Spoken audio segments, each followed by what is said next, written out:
Okay, very good evening. உங்களுக்கு voice ஆடியபிளாக பாருங்கள், screen விசிபிளாக. உங்களுக்கு நான் போர்டில் எழுதியிருக்கிறது விசிபிளா? போர்டில் ரைட் பண்ணுறது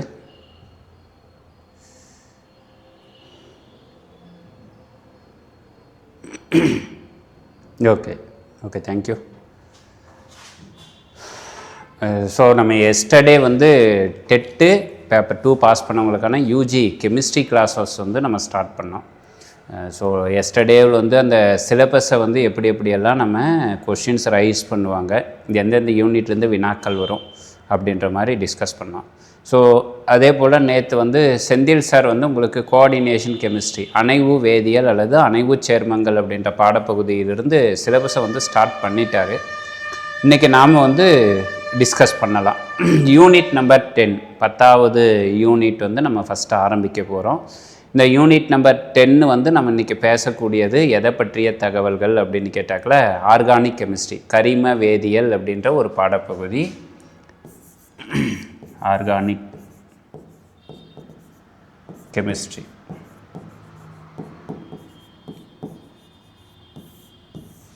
கரிம வேதியியல்.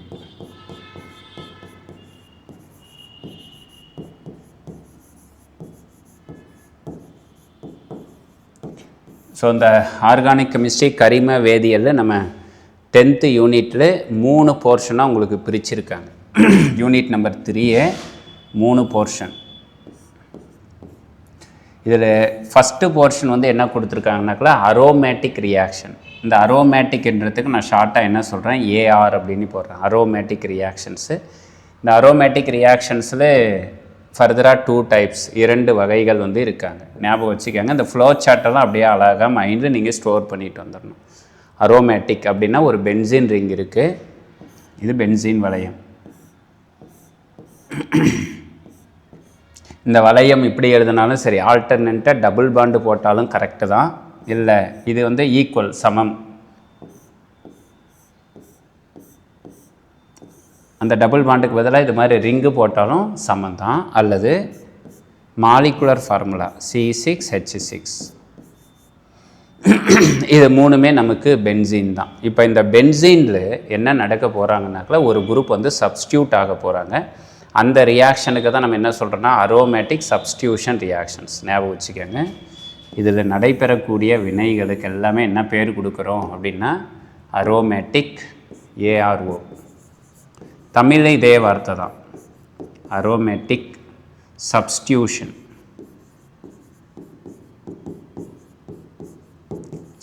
Substitution reaction. இந்த பாடப்பகுதியில் ஆர்கானிக் கெமிஸ்ட்ரியில் நம்ம ரியாக்ஷன் வினைகள் அப்படின்றத தொடர்ச்சியாக எழுத வேண்டாம். அதனால் ஷார்ட்டாக REXN அல்லது RXN அப்படி போட்டாக்கில் உங்களுக்கு ரியாக்ஷன்ஸ் அப்படின்றது மீனிங். ஞாபகம் வச்சுக்கோங்க. இந்த அரோமேட்டிக்கில் நடைபெறக்கூடிய சப்ஸ்டிடியூஷன் ரியாக்ஷன்ஸ் அப்படின்றது தான் இந்த யூனிட் நம்பர் 10. இந்த அரோமேட்டிக் சப்ஸ்டிடியூஷன் ரியாக்ஷன்ஸை வி கிளாசிஃபைடு பை 2 டைப்ஸ், 2 வகைகளாக வகைப்படுத்த போகிறோம். எதை பொறுத்து சார் இந்த கிளாசிஃபிகேஷனை கொண்டு வராங்கன்னா, இந்த அரோமேட்டிக் குரூப்பு கூட ஒரு குரூப்பு சேருவாங்க இல்லைங்களா, அந்த சேரக்கூடிய குரூப்புக்கு தான் இந்த சப்ஸ்டியூட் ஆகிற குரூப்பு. அந்த சப்ஸ்டியூட் ஆகக்கூடிய குரூப் ஒரு பாசிட்டிவ் சார்ஜஸாக இருக்குது அப்படின்னு கேட்டால் அதுக்கு எலக்ட்ரோஃபிலிக் அப்படின்னு பேர், எலக்ட்ரோஃபைல் அப்படின்னு சொல்கிறோம். தமிழில் நம்ம நேற்றே சொல்லியிருக்கோம், எலக்ட்ரான் கவர் காரணிகள் அப்படின்னு சொல்கிறோம். இல்லை சார், இதுக்கு அப்படியே ஆப்போசிட்டாக நடக்கிறது ஒரு நெகட்டிவ் சார்ஜஸ். அவர் வந்ததுன்னா நியூக்ளியோஃபைல். ஜென்ரலாக நியூக்ளியோஃபைல் அப்படின்றது கருக்கவர் காரணி அப்படின்னு சொல்லுவோம். எலக்ட்ரோஃபைல் அப்படின்றதுக்கு எலக்ட்ரான் கவர் காரணி அப்படின்னு சொல்கிறோம். இந்த நியூக்ளியோஃபைல் அப்படின்றது NUன்னு ஷார்ட்டாக எழுதுவாங்க. இது கேரியிங் நெகட்டிவ் சார்ஜ், எதிர்மின் சுமையை பெற்று இருக்கும். They also contain 2 electrons. ஏன்னா ஒரு பிணைப்பில் இருக்கக்கூடிய எலக்ட்ரான்களை தான் வாங்கிக்குவாங்க. அதனால் இந்த மைனஸுக்கு மேலே என்ன பண்ணுவாங்கனாக்கா ஒரு ஜோடி எலக்ட்ரான், 2 டாட் மாதிரி சிம்பிள் வைக்குவாங்க. It means it gain 2 electrons அல்லது தே ஹேவ் 2 எலக்ட்ரான்ஸ். அதுக்கு மேலே 2 எலக்ட்ரான்கள் பிணைப்பில் ஈடுபடாமல் இருக்குது அப்படின்றது தான் அதனுடைய சிம்பிள். இந்த நியூக்ளியோஃபைலை பேஸ் பண்ணி நம்ம என்ன பண்ணுவாங்கன்னா இந்த ரியாக்ஷன்ஸை, யார் அரோமேட்டிக்கில் சப்ஸ்டியூஷன் ரியாக்ஷன்ஸு நியூக்ளியோஃபைலாக இருந்ததுன்னா அதுக்கு பேர் என்ன சொல்லுவாங்கன்னா SN. ஞாபகம் வச்சுக்கோங்க, SNAR. அது என்ன SNAR? Sன்றது சப்ஸ்டியூஷன், Nன்றது நியூக்ளியோஃபைல், ARன்றது அரோமேட்டிக். அப்படின்னா அரோமேட்டிக் நியூக்ளியோஃபிலிக் சப்ஸ்டியூஷன் ரியாக்ஷன்ஸ் அப்படின்னு பேர்.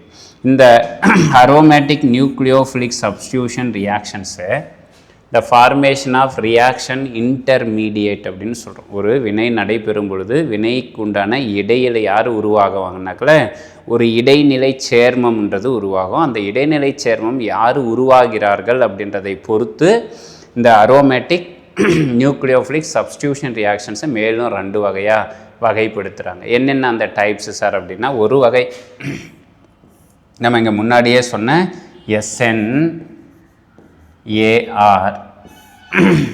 SNAR ரியாக்ஷன்ஸ் ஒரு வகைக்குள்ளவும், நியூக்ளியோஃபிலிக் சப்ஸ்டியூஷனில் செகண்ட் டைப் வந்து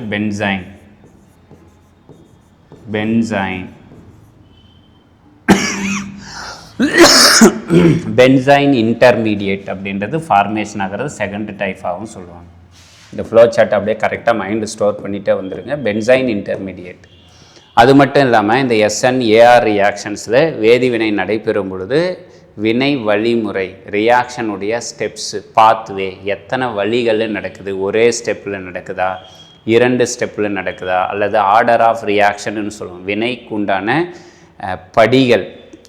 அதே மாதிரி வினையினுடைய வழிமுறை, முதல் வகை வினையா இரண்டாம் வகை வினையா, ஃபஸ்ட் ஆர்டர் ரியாக்ஷனா செகண்ட் ஆர்டர் ரியாக்ஷனா அப்படின்றதை பொறுத்து இந்த SNAR என்ன சொல்லுவாங்கன்னா பாருங்கள், SNAR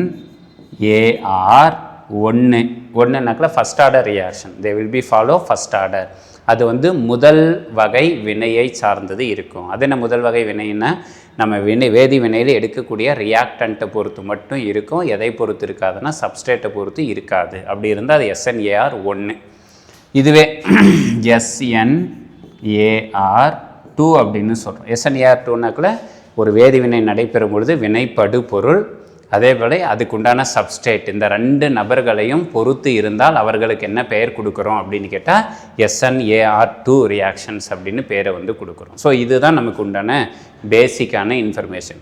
இந்த பகுதியை பொறுத்த வரைக்கும் நம்ம என்ன தகவல் தெரிஞ்சு வச்சுக்கணுன்னா, what is mean by reactant, ஒரு வினைப்படு பொருள்னா என்ன, then what is mean by substrate, ஒரு வினை கூட சேரக்கூடிய ஒரு பொருள் யார், தென் ப்ராடக்ட், வினை விளைபொருள். இந்த தகவலை தெரிஞ்சுக்கணுங்கன்னா இந்த ரியாக்ஷன்ஸ் கூட நம்ம போக ஆரம்பிக்கலாம். இப்போ இன்றைக்கி நம்ம ஸ்டார்ட் பண்ணுறது பாருங்கள், எலக்ட்ரோஃபிலிக் ரியாக்ஷன்ஸை ஸ்டார்ட் பண்ண போகிறோம். ஒன்ஸ்ன்றது எலக்ட்ரோஃபிலிக் ரியாக்ஷன்ஸ் முடிஞ்ச பிறகு எங்கே வர போகிறோம்னா நியூக்ளியோஃபிலிக் ரியாக்ஷன்ஸை வர போகிறோம். நியூக்ளியோஃபிலிக் ரியாக்ஷன்ஸை முடித்த பிறகு இதுக்கு உண்டான வகைகள் எங்கே வர போகிறோம், SNARன்னா என்னன்னு பேச போகிறோம். SNARல 2 வகைகள் என்னென்ன, SNAR 1, SNAR 2 வகைகள் அப்படின்றத பற்றி பேச போகிறோம். அதை முடித்த பிறகு யாரை பற்றி டிஸ்கஸ் பண்ணுறோம்னா பென்சைன் அப்படின்றத பற்றி டிஸ்கஸ் பண்ண போகிறோம். ஸோ இது நமக்கு இந்த டாப்பிக்கை நம்ம டிஸ்கஸ் பண்ணக்கூடியது. இது நமக்கு சிலபஸில் அவங்க கொடுத்துருக்கக்கூடியது பாருங்கள், இதுதான் நமக்கு யூனிட் நம்பர் 10ல் ஃபஸ்ட்டு என்ன கொடுக்குறாங்கனாக்கா, மெக்கானிசம் இன் அரோமேட்டிக் சப்ஸ்டியூஷன். ஒரு அரோமேட்டிக் வினைகளில் சப்ஸ்டியூஷன் என்ன பண்ணுதுனாக்கா பதிலீட்டு வினை. சப்ஸ்டியூஷன்னா பதிலீட்டு வினை. இந்த பதிலீட்டு வினை நடக்குது. இந்த பதிலீட்டு வினை எங்கே நடக்குது, ஒரு அரோமேட்டிக் வளையத்துக்குள்ளே நடக்குது. அப்படின்னா அரோமேட்டிக் வளையத்தில் நடைபெறக்கூடிய அந்த பதிலீட்டு வினையினுடைய மெக்கானிசம் எந்தெந்த வழிகளெல்லாம் நடைபெறுது அப்படின்றது. அந்த மெக்கானிசம்னா ஒன்றும் கிடையாது, வழிமுறைகள்னு அர்த்தம். என்ன வழிமுறை, எந்தெந்த வழிமுறைகள் எல்லாம் நடைபெற போகிறது அப்படின்றதை பற்றிய சிலபஸ் தான் இந்த 10.1. இதில் நமக்கு பேச வேண்டியது பாருங்கள், அரோமேட்டிக் எலக்ட்ரோஃபிலிக் சப்ஸ்டியூஷன் ரியாக்ஷனை பற்றி பேச போகிறோம். இதில் நமக்கு ஃபார்மேஷன் ஆகிற ரியாக்ஷன் இன்டர்மீடியேட், தமிழ் வந்து இடையீட்டு காரணி. அந்த இடையில் வரக்கூடிய ஒரு காரணி யாராக இருக்குது அப்படின்னு கேட்டால் அரீனியம் அயான் அப்படின்றது உருவாக போகுது. இப்போ அப்படின்னா அந்த அரீனியம் அயான் உருவாகிறதுனால வரக்கூடிய வழிமுறை அப்படின்றதுனால இந்த மெக்கானிசத்துக்கு, இந்த வழிமுறைக்கு என்ன சொல்கிறோம், அரீனியம் அயான் மெக்கானிசம். தமிழ் வந்து அரீனியம் அயான் வழிமுறை. அல்லது இந்த அரீனியம் அயானுக்கு நேற்றே நம்ம சொல்லியிருக்கிறோம், இன்னொரு பேர் கூட கொடுக்கலாம், சிக்மா காம்ப்ளெக்ஸ். எல்லாத்தையும் ஒன்று ஒன்றா பேசலாம். நம்ம சிலபஸை சொல்லிவிட்டு நம்ம இங்கே உள்ளே போயிடலாம். அரினியம் அயான் அல்லது சிக்மா காம்ப்ளெக்ஸ் அல்லது வீலேண்ட் காம்ப்ளெக்ஸ் அப்படின்னா என்ன அப்படின்றத பற்றி பேசணும். அதுக்கு அடுத்தது இந்த அரோமேட்டிக் எலக்ட்ரோஃபிலிக் சப்ஸ்டியூஷனில் 5 வகையான வேதி வினைகளை பற்றி நம்ம அடிப்படையாக தெரிந்து கொள்ள வேண்டியது இருக்குது. அதில் முதல் வகை வினைக்கு என்ன பேர் சொல்கிறோம்? நைட்ரேஷன். நைட்ரேஷன்னா என்ன? தென் ரெண்டாவது வந்து ஹாலஜினேஷன். ஹாலஜினேற்றம் அப்படின்னா என்ன? மூன்றாவது பாருங்கள் சல்போனேஷன். சல்போனேற்றம் அப்படின்றது என்ன? நாலாவது வகை வந்து Friedel craft reactions. Friedel craft வினைகள். இந்த ஃப்ரீடல் கிராஃப்டில் 2 வகையான வினைகள் இருக்க போகிறாங்க. ஒன்று அல்கைலேஷன், நம்பர் 2 வந்து அசைலேஷன். அப்படின்னா அல்கைலேஷன் அசைலேஷனை பற்றி பேசணும். அவருக்கு அடுத்தபடியாக ஓரியன்டேஷன். ஓரியன்டேஷன் அப்படின்னா ஒரு பதிலீட்டு வந்து சேரக்கூடிய ஒரு பொருள் எந்த இடத்துல பதிலீடு அடையும் அப்படின்றது தான் ஓரியன்டேஷன். ஓரியன்டேஷனுக்கு அடுத்தது ரியாக்டிவிட்டி. ஒரு வேதிவினை புரியக்கூடிய வீதம் எப்படி இருக்குன்றது தான் ரியாக்டிவிட்டி. அந்த ரியாக்டிவிட்டி யாருக்கு கண்டுபிடிக்க சொல்கிறாங்கன்னா பாருங்கள், ஒன்லி மோனோ சப்ஸ்டிடியூட்டட். மோனோன்னா என்ன அர்த்தம் பாருங்கள், ஒரே ஒரு சப்ஸ்டியூஷன் வந்து இருக்கணும். யாரு கூட இருக்கணும்? பென்சின் ரிங்கு கூட இருக்கணும். அப்படின்னா அரோமேட்டிக் வளையம் இருக்க போகிறாங்க. இந்த அரோமேட்டிக் வளையத்தில் ஒரே ஒரு சப்ஸ்டியூஷன் இருக்கிறவங்க, மேபி அது யாரை வேணாலும் இருக்கலாம். இப்படி ஒரு சப்ஸ்டியூஷன் இருந்ததுன்னா அங்கே என்ன வினை நடக்கும் அப்படின்றதுக்கு உண்டான ரியாக்டிவிட்டி ஆர்டரு, அதே மாதிரி ஓரியன்டேஷன் அப்படின்றத பற்றி பேசணும். இந்த ஓரியன்டேஷனை பேஸ் பண்ணி இந்த ரிங்கை வந்து ஆக்டிவேட் பண்ணுறவங்க ஒருத்தர் இருக்காங்க, டீஆக்டிவேட் பண்ணுறவங்க ஒருத்தர் இருக்காங்க. ஆக்டிவேட் பண்ணுறவங்களுக்கு என்ன பேர்? ஆக்டிவேட்டிங் ஏஜென்ட் அப்படின்னு பேர். தமிழ் வந்து கிளர்வுற செய்பவர்கள் அப்படின்னு பேர். அரோமேட்டிக் வளையத்தை அல்லது பென்சீன் வளையத்தை வேதி வினைக்கு உந்தி தள்ளுறவங்க, அவங்களுக்கு பேர் வந்து கிளரூற்றிகள் அப்படின்னு பேர், அல்லது ஆக்டிவேட்டிங் ஏஜென்ட். இல்லை அந்த அரோமேட்டிக் வளையத்தினுடைய வினைப்படும் திறனை வந்து குறைக்கிறவங்களுக்கு என்ன பேர் சொல்கிறாங்க? டி ஆக்டிவேட்டிங் ஏஜென்ட் அப்படின்றது இருக்குது. அதாவது வேதிவினையின் வேகத்தை குறைக்கும் காரணிகள் அப்படின்றது இருக்காங்க. ஸோ இந்த 2 தகவல்களை பற்றி நம்ம பேசணும். அதுக்கு அடுத்தபடியாக தான் நம்ம பாருங்கள், இந்த ரியாக்ஷன் மெக்கானிசத்தில் செகண்ட் டைப் என்ன சொல்கிறோம்? அரோமேட்டிக் நியூக்ளியோஃபிலிக் சப்ஸ்டியூஷன் அப்படின்றது போகிறோம். இந்த நியூக்ளியோஃபிலிக் சப்ஸ்டியூஷன் தான் 2 டைப்பில் நடக்குது அப்படின்னு சொன்னோம். ஒரு டைப் என்ன? SNAR மெக்கானிசம் அப்படின்றது ஒரு டைப்பு. தென் செகண்ட் டைப் என்ன சொல்கிறோம்? Benzene mechanism. இதில் SNAR வந்து எத்தனை வகையாக சொன்னோம்? 2 டைப்ஸாக சொல்லியிருக்கிறோம். ஒன்று SNAR1, அதே போல் SNAR2. இது மாதிரி 2 வழிகளில் இந்த அரோமேட்டிக் சப்ஸ்டியூஷன் ரியாக்ஷன்ஸில் நியூக்ளியோஃபிலிக், எலக்ட்ரோஃபிலிக் கிடையாது, நியூக்ளியோஃபிலிக் வந்து நடக்கும். ஸோ இன்றைக்கி கிளாஸ் வந்து நம்ம இந்த போர்ஷன்ஸ் தான் ஆரம்பிக்க போகிறோம். ஃபாலோ பண்ண முடிஞ்சது இல்லையா? இது முடித்த பிறகு இதில் 10.2 என்ன வராங்க பாருங்கள், கார்போஹைட்ரேட் அப்படின்றது வராங்க. 10.3 யார் வராங்க அப்படின்னு கேட்டால் மெட்டீரியல் கெமிஸ்ட்ரி. ஸோ இதுதான் உங்களுக்கு நம்ம ஷேர் பண்ணக்கூடிய notes. Polymers, material chemistry, polymers, dyes அப்படின்றது இருக்காங்க. இது ஒன்றும் நம்ம ஒவ்வொரு டாப்பிக்காக உங்களுக்கு முடிக்க என்ன பண்ண போகிறோம்னாக்கில் இந்த மெட்டீரியல் வந்து உங்களுக்கு ஜெராக்ஸ் எடுத்து அனுப்பப்படும். ஓகேங்களா? ஸோ நமக்கு ஃபஸ்ட்டு நம்ம பேச வேண்டியது what is mean by aromatic electrophilic substitution. Aromatic electrophilic சப்ஸ்டியூஷன்னா என்ன அப்படின்றத பற்றி நம்ம தெரிஞ்சு வச்சுக்கணும். தமிழில் வந்து இந்த வார்த்தை நான் எழுதுகிறேன், அரோமேட்டிக்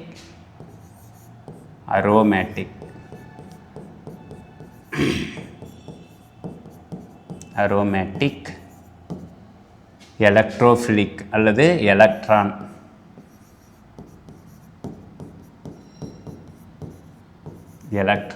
கவர் சப்ஸ்டியூஷன் ரியாக்ஷன்னா பதிலீட்டு வினை. ஸோ இதை பற்றி தகவல் தான் நம்ம பேச போகிறோம். நமக்கு எல்லாருக்குமே தெரிஞ்சிருக்கிறோம் இந்த அரோமேட்டிக்னா என்ன சார் அப்படின்னு கேட்டால், அரோமேட்டிக் ஒரு மாலிகுலை பார்த்த உடனே அலிபேட்டிக்கா அரோமேட்டிக்கா எதை வச்சு சொல்லுவாங்கன்னா ஒரு 3 கண்டிஷன்ஸை வந்து சாட்டிஸ்ஃபைடு பண்ணணும். அதுக்கு தான் என்ன பேர் சொல்கிறோம்னா அக்குல்ஸ் ரூல் அப்படின்னு சொல்லுவோம்.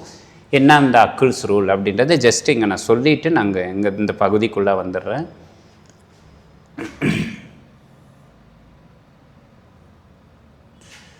இங்கே எழுதுகிற பார்த்து வச்சுக்கோங்க. நமக்கு அக்குல்ஸ் ரூல்ன்றது என்ன சார் அப்படின்னு கேட்டால்,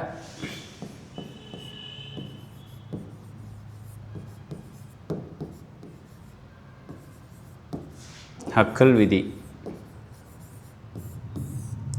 ஃபஸ்ட்டு இன்ஃபர்மேஷன்ஸ் வந்து என்ன சொல்லணும், இது வந்து இந்த சேர்மங்கள் வந்து 4n + 2 π எலக்ட்ரான்களுக்கு உட்படணும், 5 எலக்ட்ரான்களை பெற்றிருக்க வேண்டும்.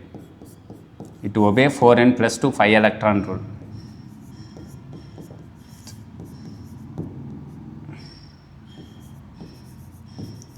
நான் ஷார்ட்டாக எழுதிட்டு போகிறேன், எல்லாத்தையும் எழுதணுன்னா டைம் ஆகிடும்.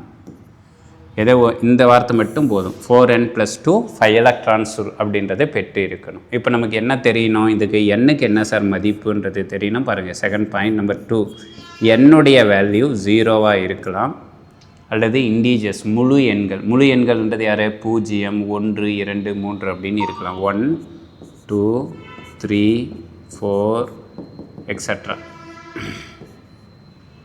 இருக்கணும் என்னுடைய மதிப்பு.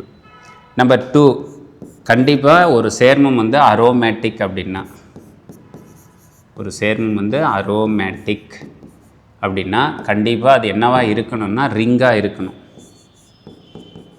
ரிங் வளைய வடிவத்தில் அந்த சேர்மங்கள் வந்து இருக்கணும். இது கண்டிஷன் நம்பர் 2.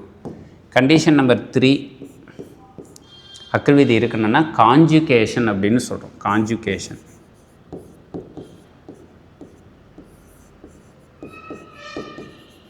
கான்ஜுகேஷன் அப்படின்றதுக்கு என்ன சொல்லுவாங்க?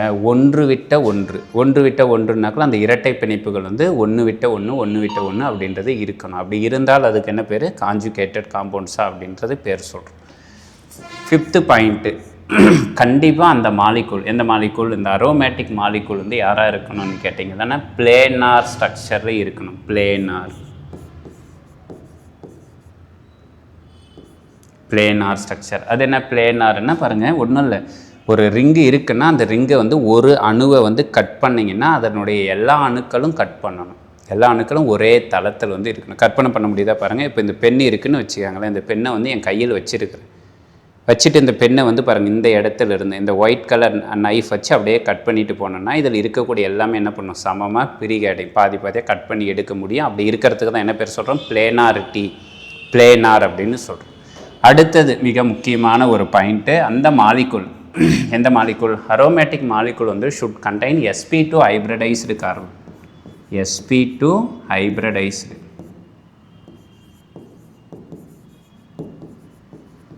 Hybridised carbon atom. ஒரு வளையத்தை கூட கார்பன் இருக்குன்னா அந்த கார்பனுடைய இனக்கலப்பு sp2வாக தான் இருக்கணும். இருந்தால் மட்டும்தான் அந்த காம்பவுண்ட்ஸ் வந்து அரோமேட்டிக்காக இருக்க முடியும். ஸோ இது எல்லாத்துக்கும் ஒபே பண்ணதுன்னா அந்த மாலிகூல் என்ன பேர்? அரோமேட்டிக். இந்த வகையில் இந்த ரூலை ஃப்ரேம் பண்ணிவிட்டு எல்லாருக்குமே புரிகிற மாதிரி ஒரு அரோமேட்டிக் யாருப்பா அப்படின்னாக்கல எண்ணுக்கு மதிப்பு என்ன கொடுக்குறாங்க? 1 வந்து கொடுக்குறாங்க. என்னுடைய மதிப்பு 1 வந்து சப்ஸ்டியூட் பண்ணால் 1 × 4 4 + 2 எவ்வளவு? 6. 6 பை எலக்ட்ரான்கள் இருக்கக்கூடிய ஒரு மூலக்கூறு. அவருக்கு பேர் தான் என்ன சொல்கிறாங்க? பென்சீன். இந்த பென்சீன்ன்றது எல்லாருக்கும் புரிதலுக்கு ஈஸியாக இருக்கக்கூடிய என்ன சேர்மம்? ஒரு அரோமேட்டிக் சேர்மம். அப்படின்னா பெஸ்ட்டு எக்ஸாம்பிள் எடுத்துக்காட்டு யாரை சொல்லலாம்? பென்சீன். இந்த பென்சீனுடைய வடிவம்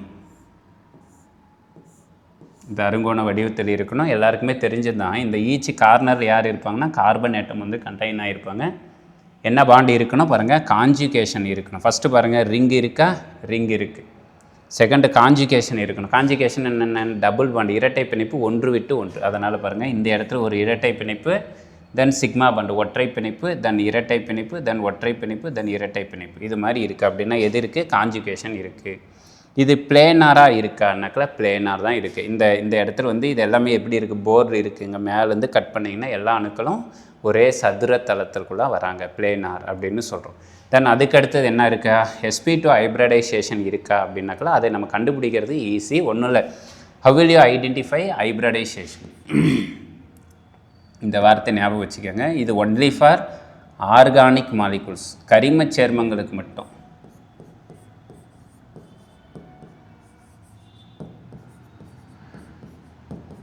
ஹைப்ரிடைசேஷன் ஈக்குவல், சமம். யாருக்கு சமம் அப்படின்னா number of sigma bonds.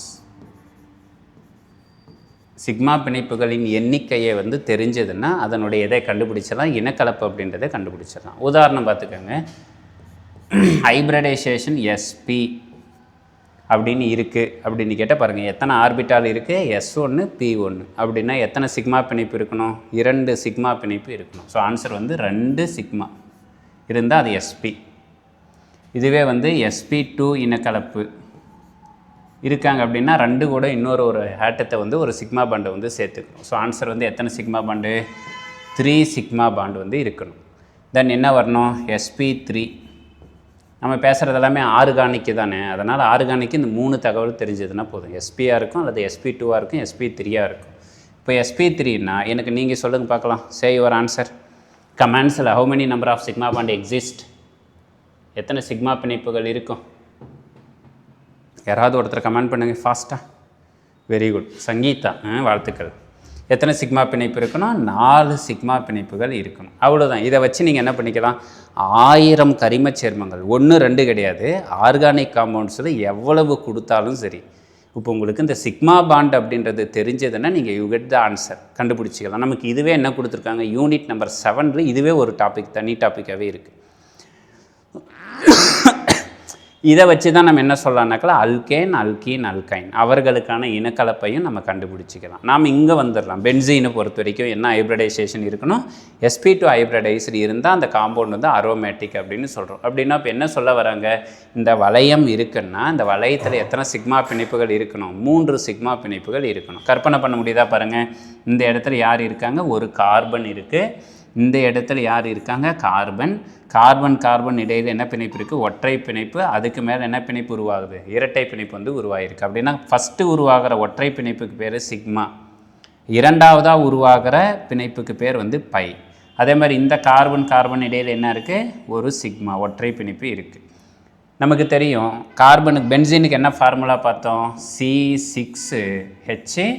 6 carbon இருக்குது, வளையத்துக்குள்ளே 6 கார்பனை போட்டாச்சு. ஹைட்ரஜன் எத்தனை இருக்காங்க? 6 ஹைட்ரஜன் இருக்காங்க. அதனால் ஈச் கார்பன் கூட தே கண்டைன் 1 ஹைட்ரஜன் ஆட்டம்.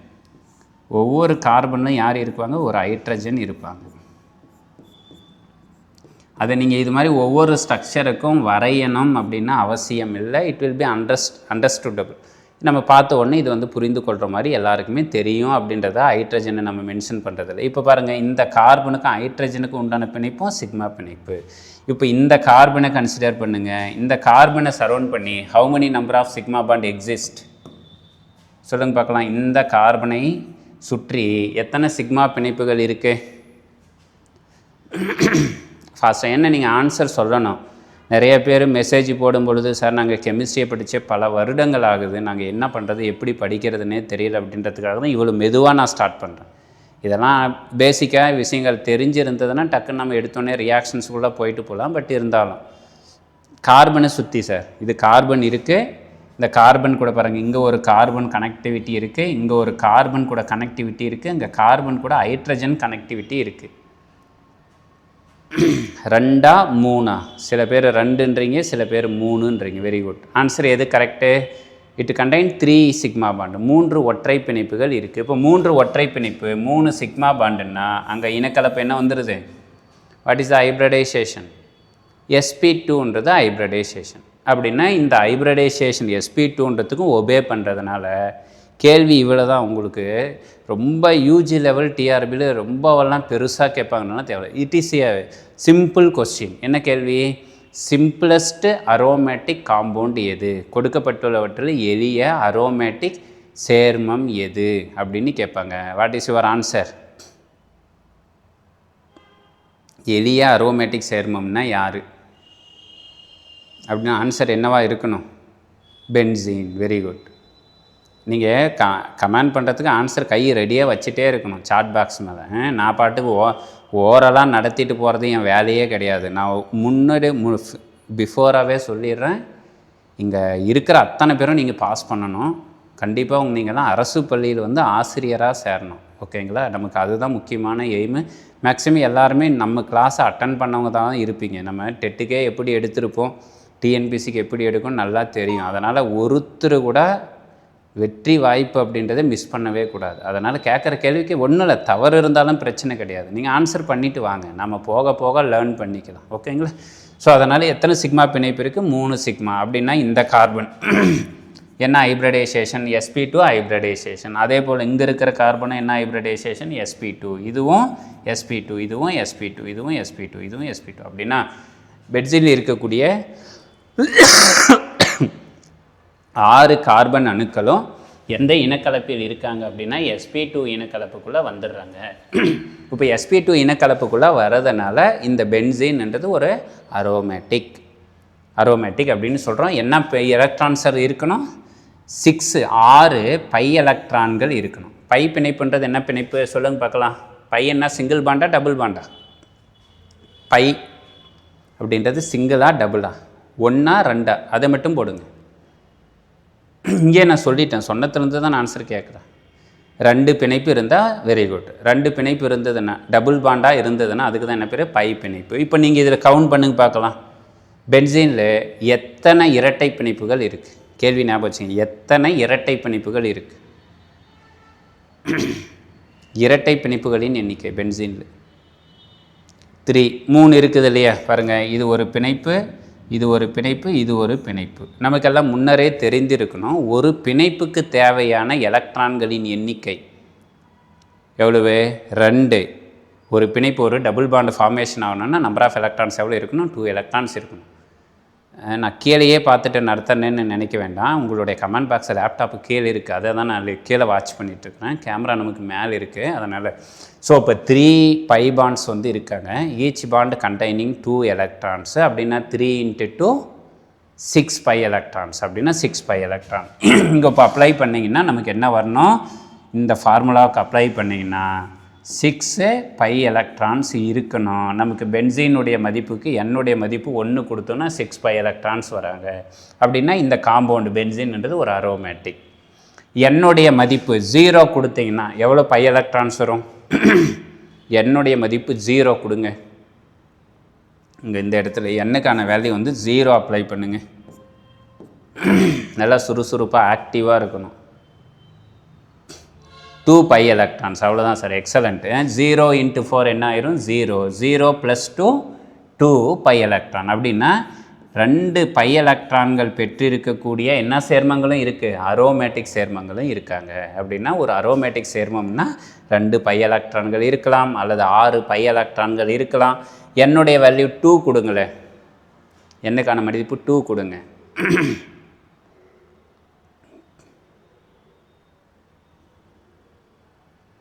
என்ன வருது? 10. அவ்வளோதான். 6க்கு அடுத்து என்ன வரலாம்? 10 பை எலக்ட்ரான்ஸ் அப்படின்னு இருக்கலாம். புரிஞ்சிக்க முடிஞ்சா? இதோட இந்த தகவல் உங்களுக்கு புரியுதா? ஒரு அரோமேட்டிக்னா என்ன, அரோமேட்டிக்கை டிரைவ் பண்ணுறதுக்கு ஹக்கிள் விதின்றது என்ன, ஹக்கிள் விதி எதை பற்றி சொல்லுதுன்னு கேட்டால் 4 ஸ்டேட்மெண்ட்டு ஞாபகம் இருக்கணும். நம்பர் 1 வந்து 4n + 2 பை எலக்ட்ரான்ஸ் இருக்கணும். நம்பர் 2 வந்து என்னக்கான வேல்யூஸ் இதுவாக இருக்கணும். நம்பர் 3 வந்து வளையமாக இருக்கணும், ரிங்காக இருக்கணும். நம்பர் 4 வந்து காஞ்சுகேஷன். காஞ்சுகேஷன் அப்படின்னாக்கல ஒன்று விட்டு ஒன்று வந்து இரட்டை பிணைப்புகளை வந்து பெற்றிருக்கணும். அதே மாதிரி மாலிகுல் வந்து பிளேனாராக இருக்கணும். சதுரத்தளம் பிளேனார்னால் சதுரத்தளமாக இருக்கணும்.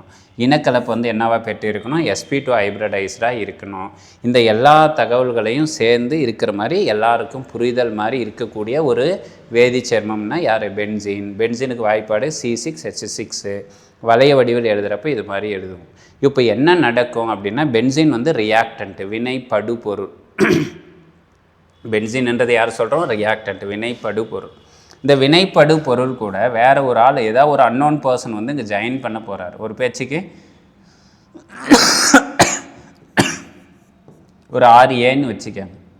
RA யாராவது ஒருத்தர் ஒரு அன்னோன் பர்சன் வந்து என்ன பண்ணுறாரு? பென்சீன் நான் தான் உங்கள்கிட்ட இதை கொடுக்குறேன், நீ எங்கிட்ட வேறு யாராவது ஒருத்தர் கொடுத்துரு அப்படின்றார். கொடுக்கும்பொழுது என்ன நடக்கும்? இந்த பென்சீன்லேருந்து அந்த ஹைட்ரஜன் வந்து வெளியே போகணும். ஹைட்ரஜன் பாருங்கள் எப்படி போகிறதுக்குன்னா 2 வழிகள் வந்து போகலாம். ஒன்று, இந்த பாண்டட் எலக்ட்ரான்ஸு, இந்த ஹைட்ரஜனுக்கும் கார்பனுக்கும் இருக்கக்கூடிய பாண்டட் எலக்ட்ரான்ஸை யார் எடுத்துகிட்டு போகலாம்? ஹைட்ரஜன் வந்து எடுத்துகிட்டு போகலாம். அதனால் ஏரோ மார்க் பாருங்கள், ஃபிஷ் ஹூக் மாதிரி இப்படி போட்டிருக்கிறோம். இப்போ ஹைட்ரஜன் என்ன பண்ணிட்டு போயிடும்? யாரை எடுத்துகிட்டு போயிடும்? எலக்ட்ரானை கேரி பண்ணிச்சுன்னா அது வந்து என்ன சார்ஜ்? Minus charge. H- அப்படின்றதை எடுத்துகிட்டு போயிடும். எடுத்துகிட்டு போச்சுன்னா இப்போ அந்த எலக்ட்ரானை கொடுத்தது யாருன்னா கார்பன். கார்பனுக்கு மேலே என்ன சார்ஜ் கிரியேட் ஆகுனா? பாசிட்டிவ் சார்ஜ் கிரியேட் ஆகும். அப்படி கிரியேட் ஆகுனா அதுக்கு தான் கார்போ கேட்டையான் அப்படின்னு பேர். ஃபாலோ பண்ண முடியுதா பாருங்கள். இப்போ வளையம் இருக்கும், வளையத்துக்கு மேலே என்ன இருக்கும், தே கண்டெய்னிங் பாசிட்டிவ் சார்ஜ் வந்து பெற்றிருக்கணும். இது ஒரு மெத்தேடு. இல்லை ரெண்டாவது மெத்தேடு என்ன நடக்கலாம் அப்படின்னா, இங்கே இப்படி நடக்கலாம், அப்படியே ஆப்போசிட்டாக. இங்கே இருக்கக்கூடிய எலக்ட்ரான் பேரை வந்து ஹைட்ரஜன் வந்து கொடுத்துரும். யாருக்கு? கார்பனுக்கு கொடுத்துடலாம். கார்பனுக்கு கொடுத்ததுன்னா இப்போ கார்பனுக்கு மேலே என்ன சார்ஜ் இருக்கும், பென்சீனுக்கு மேலே என்ன சார்ஜ் இருக்கும் சொல்லுங்கள். எலக்ட்ரானை பென்சீன் வாங்கிக்கிச்சு, கொடுத்ததுன்னா பாசிட்டிவ் சார்ஜு, கெயின் பண்ணிக்கிச்சுன்னா நெகட்டிவ் சார்ஜ். அப்படின்னா இப்போ கார்பனுக்கு மேலே இந்த பென்சீனுக்கு மேலே, பென்சீனில் இருக்கக்கூடிய கார்பனுக்கு மேலே என்ன சார்ஜ் இருக்கும், ஒரு நெகட்டிவ் சார்ஜஸ் இருக்கும். ஹைட்ரஜனுக்கு பக்கத்தில் என்ன இருக்கும், ப்ளஸ் அப்படின்றது இருக்கும். இப்போ கேள்வி என்ன, ஜென்ரலாக இந்த மாதிரி நெகட்டிவ் சார்ஜ் அப்படின்றது உருவாகிறதுக்கு வாய்ப்பு கம்மி, உருவாகவே உருவாகாது. ஏன் உருவாகாது அப்படின்னா, ஆல்ரெடி பென்சீனுக்குள்ளே எத்தனை எலக்ட்ரான்கள் இருக்குது, பென்சீனுக்குள்ளே எத்தனை எலக்ட்ரான் இருக்குது பாருங்கள், இந்த இடத்துல பாருங்கள் எத்தனை எலக்ட்ரான் இருக்குது. ஏன் உருவாகாதுன்றதுக்கு சொல்கிறேன். முன்னாடி போட்டோமே, பென்சீனில் எத்தனை பை எலக்ட்ரான்கள், 2 4 6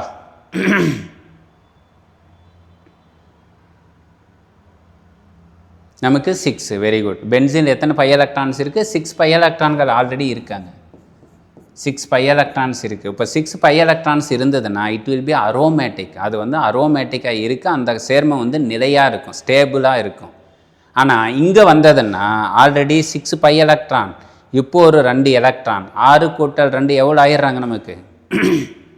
அந்த பக்கம் அது நெகட்டிவ் சார்ஜ் வந்ததுன்னா 6 கூட்டல் 2 எத்தனை எலக்ட்ரானாக மாறும், 8 எலக்ட்ரான்களாக மாறும். பாருங்கள் 8 எலக்ட்ரான் இருந்ததுன்னா அது அரோமேட்டிக்காக, 8 எலக்ட்ரான் இருந்தால் அரோமேட்டிக்காக. நீங்கள் சொல்ல வேண்டியது இப்போ எஸ்ஆர் நோ. நோ, அரோமேட்டிக் இல்லை. Very good. இப்போ அரோமேட்டிக் இல்லைன்னா அந்த மாலிகுல் வந்து அன்ஸ்டேபிள், அது வந்து நிலைப்புத்தன்மையை வந்து பெற்றிருக்காது. நாம் உருவாகணும்னு நினச்சா கூட அது உருவாகிறதுக்கு வாய்ப்பு கம்மி. அதனால தான் நம்ம நேற்றைய தினமே சொல்லியிருந்தோம், இது போன்ற வளையமாக இருக்கக்கூடிய பென்சீன் சேர்மங்கள் 99% நார்மல் கண்டிஷன், சாதாரண ஒரு சூழ்நிலையில் நமக்கு என்ன வகையான வேதிவினை நடக்கும் அப்படின்னா, எலக்ட்ரோஃபிலிக் ரியாக்ஷன்ஸு தான் நடக்கும். எந்த ரியாக்ஷன்ஸும் நடக்காது. இது மாதிரி நியூக்ளியோஃபிலிக் ரியாக்ஷன்ஸ் வந்து நடக்கிறதுக்கு வாய்ப்புகள் குறைவு. அப்படின்னா ஒரு நியூக்ளியோஃபிலிக் ரியாக்ஷன்ஸ் நடக்கணும் அப்படின்னாலும் என்ன வேணும்னாக்கல ஒரு ரெஸ்ட்ரிக்டட் கண்டிஷன், ஒரு அசாதாரண சூழ்நிலை வந்து உருவாகணும். அப்படின்னா எப்போ அந்த அசாதாரண சூழ்நிலை உருவாகணும்னா, இந்த பென்சீன் கூட பாருங்கள், இந்த ஹைட்ரஜன் எல்லாம் வெளியே போயிட்டு அதுக்கு பதிலாக வேறு ஏதாவது அணுக்கள் என்ன பண்ணியிருக்கணும், சேர்ந்துருக்கணும். யார் சேர்ந்துருக்கணும் அப்படின்றதை பொறுத்து தான் நமக்கு நியூக்ளியோஃபிலிக் ரியாக்ஷன்ஸ் வந்து நடக்கும். ஓகேங்களா? ஸோ இது வரைக்கும் நம்ம பேசிக்கான இன்ஃபர்மேஷன். இப்போ நம்ம எதுக்குள்ளே போக போகிறோம், அரோமேட்டிக்ன்றது தெரிஞ்சிருச்சு. இப்போ அரோமேட்டிக்கில் என்ன நடக்க போகுது, பென்சீன் தான் சொல்லிட்டோம். இப்போ பென்சீனில் தான் என்ன நடக்க போகுது, சப்ஸ்டியூஷன் ரியாக்ஷன்ஸ் நடக்க போகிறாங்க. பென்சீனில் தான் என்ன நடக்க போகிறாங்க, சப்ஸ்டியூஷன் ரியாக்ஷன்ஸ். ஸோ என்னென்ன சப்ஸ்டியூஷன்ஸ் ரியாக்ஷன்ஸ் இருக்குது அப்படின்றதுக்கு நம்ம சொல்லிட்டோம். எத்தனை வகையான சப்ஸ்டியூஷன் இருக்க போகிறாங்க அப்படின்னா 4 வகையான சப்ஸ்டியூஷன் வந்து இருக்க போகுது. ஸோ இங்கே இந்த இன்ஃபர்மேஷன்ஸ் ஃபாலோ பண்ண முடியுதா பாருங்கள். இந்த எலக்ட்ரோஃபிலிக் அரோமேட்டிக் சப்ஸ்டியூஷன் ரியாக்ஷன் எந்த பிணைப்பு உடையணும், கார்பன் ஹைட்ரஜன் பாண்ட் வந்து புரோக்கன் ஆகணும். கார்பன் ஹைட்ரஜன் பாண்ட் எங்கே இருக்குது, பென்சீன் வளையம் இருக்குது, உள்ள கார்பன் இருக்குது, மேலே யார் இருக்காங்க, ஹைட்ரஜன் இருக்குது. இப்போ ஹைட்ரஜன் பிணைப்பும் கார்பனுக்கு இடையில பிணைப்பு வந்து பிரேக் ஆகணும். பிரேக் ஆகும்பொழுது என்ன ஆகும், ஹைட்ரஜன் வந்து வெளியே போயிருச்சு, அவருக்கு பதிலாக நியூவாக புதுசாக ஒரு ஆள் வந்து உள்ளே வந்து வர போகிறாங்க. அந்த புதுசாக வரவர் என்ன பண்ணுவார், கார்பன் கூட பிணைப்பை ஏற்படுத்துவார். அதுதான் அந்த வேர்டு பாருங்கள், புரோக்கன். அவங்க வந்து உடையும், நியூவாக புதுசாக எது உருவாகும், கார்பன் எலக்ட்ரோஃபைல். ஈன்றது எலக்ட்ரோஃபைல். பாண்ட் வந்து என்ன நடக்கும், நமக்கு ஃபார்மேஷன் நடக்கும், புதுசாக உருவாகும். யார் அந்த எலக்ட்ரோஃபைல் அப்படின்றத பேஸ் பண்ணி தான் அந்த ரியாக்ஷனுக்கு எத்தனை பேர் சொல்கிறோம், 5 வகைகளாக கொடுத்தோம். என்னென்ன வகைகள் கொடுத்தோம், ஹாலஜன் வந்து கனெக்ட் ஆச்சுன்னா அது வந்து ஹாலஜினேஷன், நைட்ரோ குரூப் வந்து கனெக்ட் ஆச்சுன்னா அதுக்கு பேர் nitration, sulphone SO3 sulphur trioxide வந்து கனெக்ட் ஆச்சுன்னா அதுக்கு அந்த எலக்ட்ரோஃபைல் ஈன்ற இடத்துல அதுக்கு என்ன பேர், சல்ஃபோனேஷன். வெறும் அல்கைல் குரூப் வந்து கனெக்ட் ஆகுதுன்னா அதுக்கு பேர் வந்து Friedel graph alkylation. Acyl group வந்து கனெக்ட் ஆகுதுன்னா அதுக்கு ஃப்ரீடல் கிராஃப் அசைலேஷன் அப்படின்னு சொல்கிறோம். எக்ஸாம்பிள் என்ன கொடுக்குறாங்க, ஒரு குளோரினாக இருக்கலாம், யார் அந்த ஈன்றது குளோரினாக இருக்கலாம், புரோமினாக இருக்கலாம், அயோடினாக இருக்கலாம். இப்போ குளோரின் கனெக்ட் ஆச்சுன்னா அதுக்கு குளோரினேஷன், புரோமின் கனெக்ட் ஆச்சுன்னா புரோமினேஷன், அயோடின் கனெக்ட் ஆச்சுன்னா அயோடினேஷன். நமக்கு தெரியும் இல்லையா ஹாலஜன்ஸ், சொல்லுங்க பார்க்கலாம் கமெண்டில் யார் யார் ஹாலஜன்ஸு. ஹாலஜன்ஸ் ஜென்ரலாக என்ன சொல்லுவோம், எக்ஸ்ன்னு சொல்லுவோம். ஹாலஜன்ஸில் ஒரு 4 பேர் மட்டும் நம்ம தெரிஞ்சு வச்சுருக்கணும். யார் யார்,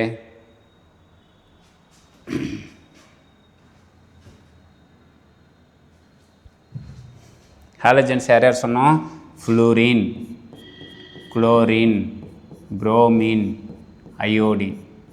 இவங்களுக்கெல்லாம் என்ன பேர் சொல்கிறோம், ஹாலஜன்ஸ் அப்படின்னு சொல்கிறோம். இப்போ அந்த ஈன்ற இடத்துல யார் இருக்கலாம், ஃப்ளூரின் கனெக்ட் பண்ணிங்கன்னா அதுக்கு என்ன பேர், ஃப்ளூரினேஷன். சிஎல் கனெக்ட் பண்ணிங்கன்னா குளோரினேஷன், பிஆர் கனெக்ட் பண்ணிங்கன்னா புரோமினேஷன், ஐ கனெக்ட் பண்ணிங்கன்னா அயோடினேஷன். இல்லை சார், அந்த ஈன்ற இடத்துல பாருங்கள், இந்த இ நியூ பாண்ட் ஃபார்மேஷன் ஆகிற இடத்துல NO2 கனெக்ட் பண்ணிங்கன்னா அதுக்கு என்ன பேர், நைட்ரேஷன். SO3 கனெக்ட் பண்ணிங்கன்னா அதுக்கு என்ன பேர், சல்ஃபோனேஷன். வெறுமனே ஆர் அல்கைல் குரூப் கனெக்ட் பண்ணிங்கன்னா அதுக்கு பேர் வந்து ஃப்ரீடல் கிராஃப் அல்கைலேஷன். அல்லது RCO அப்படின்றது கனெக்ட் பண்ணிங்கன்னா அதுக்கு என்ன பேர், ஃப்ரீடல் கிராஃப் அசைலேஷன். இந்த தகவல் தான் நம்ம அடுத்த பாயிண்ட் சொல்கிறோம். என்ன பாருங்க சொல்கிறாங்க, there are 6 key electrophilic aromatic substitution reactions most industry. நமக்கு அதிகப்படியான ஒரு 6 வகையான எலக்ட்ரோஃபிலிக் சப்ஸ்டியூஷன்ஸ் ரியாக்ஷன்ஸ் வந்து நடக்குது. எந்த ஃபார்மில், இன் ஆர்கானிக் கெமிஸ்ட்ரி, கரிம வேதியியல் பகுதிகள். யார் யார் அந்த வினைகள் அப்படின்னு கேட்டால், 1 குளோரினேஷனாக இருக்கலாம், நம்பர் 2 புரோமினேஷனாக இருக்கலாம், நம்பர் 3 நைட்ரேஷன் அப்படின்றது இருக்குது, நம்பர் 4 சல்ஃபோனேஷன் இருக்குது, நம்பர் 5 ஃப்ரீடல் கிராஃப்ஸ் அல்கைலேஷன் அப்படின்றது இருக்காங்க, தென் நம்பர் 6 ஃப்ரீடல் கிராஃப் அசைலேஷன் அப்படின்ற 6 வகைகள் இருக்குது. உடனே இப்போ உங்களுக்கு இந்த இடத்துல ஒரு சந்தேகங்கள் வரணும். இந்த கிளாஸெல்லாம் கவனிக்கிறப்ப நீங்கள் ஒரு ஆஸ்பிரண்ட்டாக வெறுமனே நமக்கு வேலை வேணுன்றதுக்காக கவனிக்கக்கூடாது. நீங்கள் வந்து ஒரு வினாத்தாள் வடிவமைப்பாளர், ஒரு கொஷின் செட்டராக இந்த இடத்துல உட்காரணும். ஏன் கொஷின் செட்டராக உட்காரணுன்னா அப்போ தான் நம்மளுடைய திங்கிங் பவர் வந்து வேறு மாதிரி போக ஆரம்பிக்கும். என்ன திங்கிங் பவர், முன்னாடி தான் நீங்கள் சொன்னீங்க, என்ன பேர், ஹாலஜினேஷன் அப்படின்னு சொன்னீங்க. ஹாலஜினேஷன் எத்தனை வகைகள் சொன்னோம், 4 வகைகள். ஃப்ளூரினேஷன், குளோரினேஷன், புரோமினேஷன், அயோடினேஷன், 4 வகைகள் இருக்குது. ஆனால் இந்த இடத்துல இந்த 6 வகைகளில் என்னென்ன சொல்கிறாங்க, குளோரினேஷனும் புரோமினேஷன் மட்டும்தானே சார் கொடுத்துருக்குறாங்க. அதாவது என்ன சொல்கிறாங்க பாருங்கள், இந்த இடையில் இருக்கக்கூடிய 2 பேர் மட்டும்தான் சொல்கிறாங்க.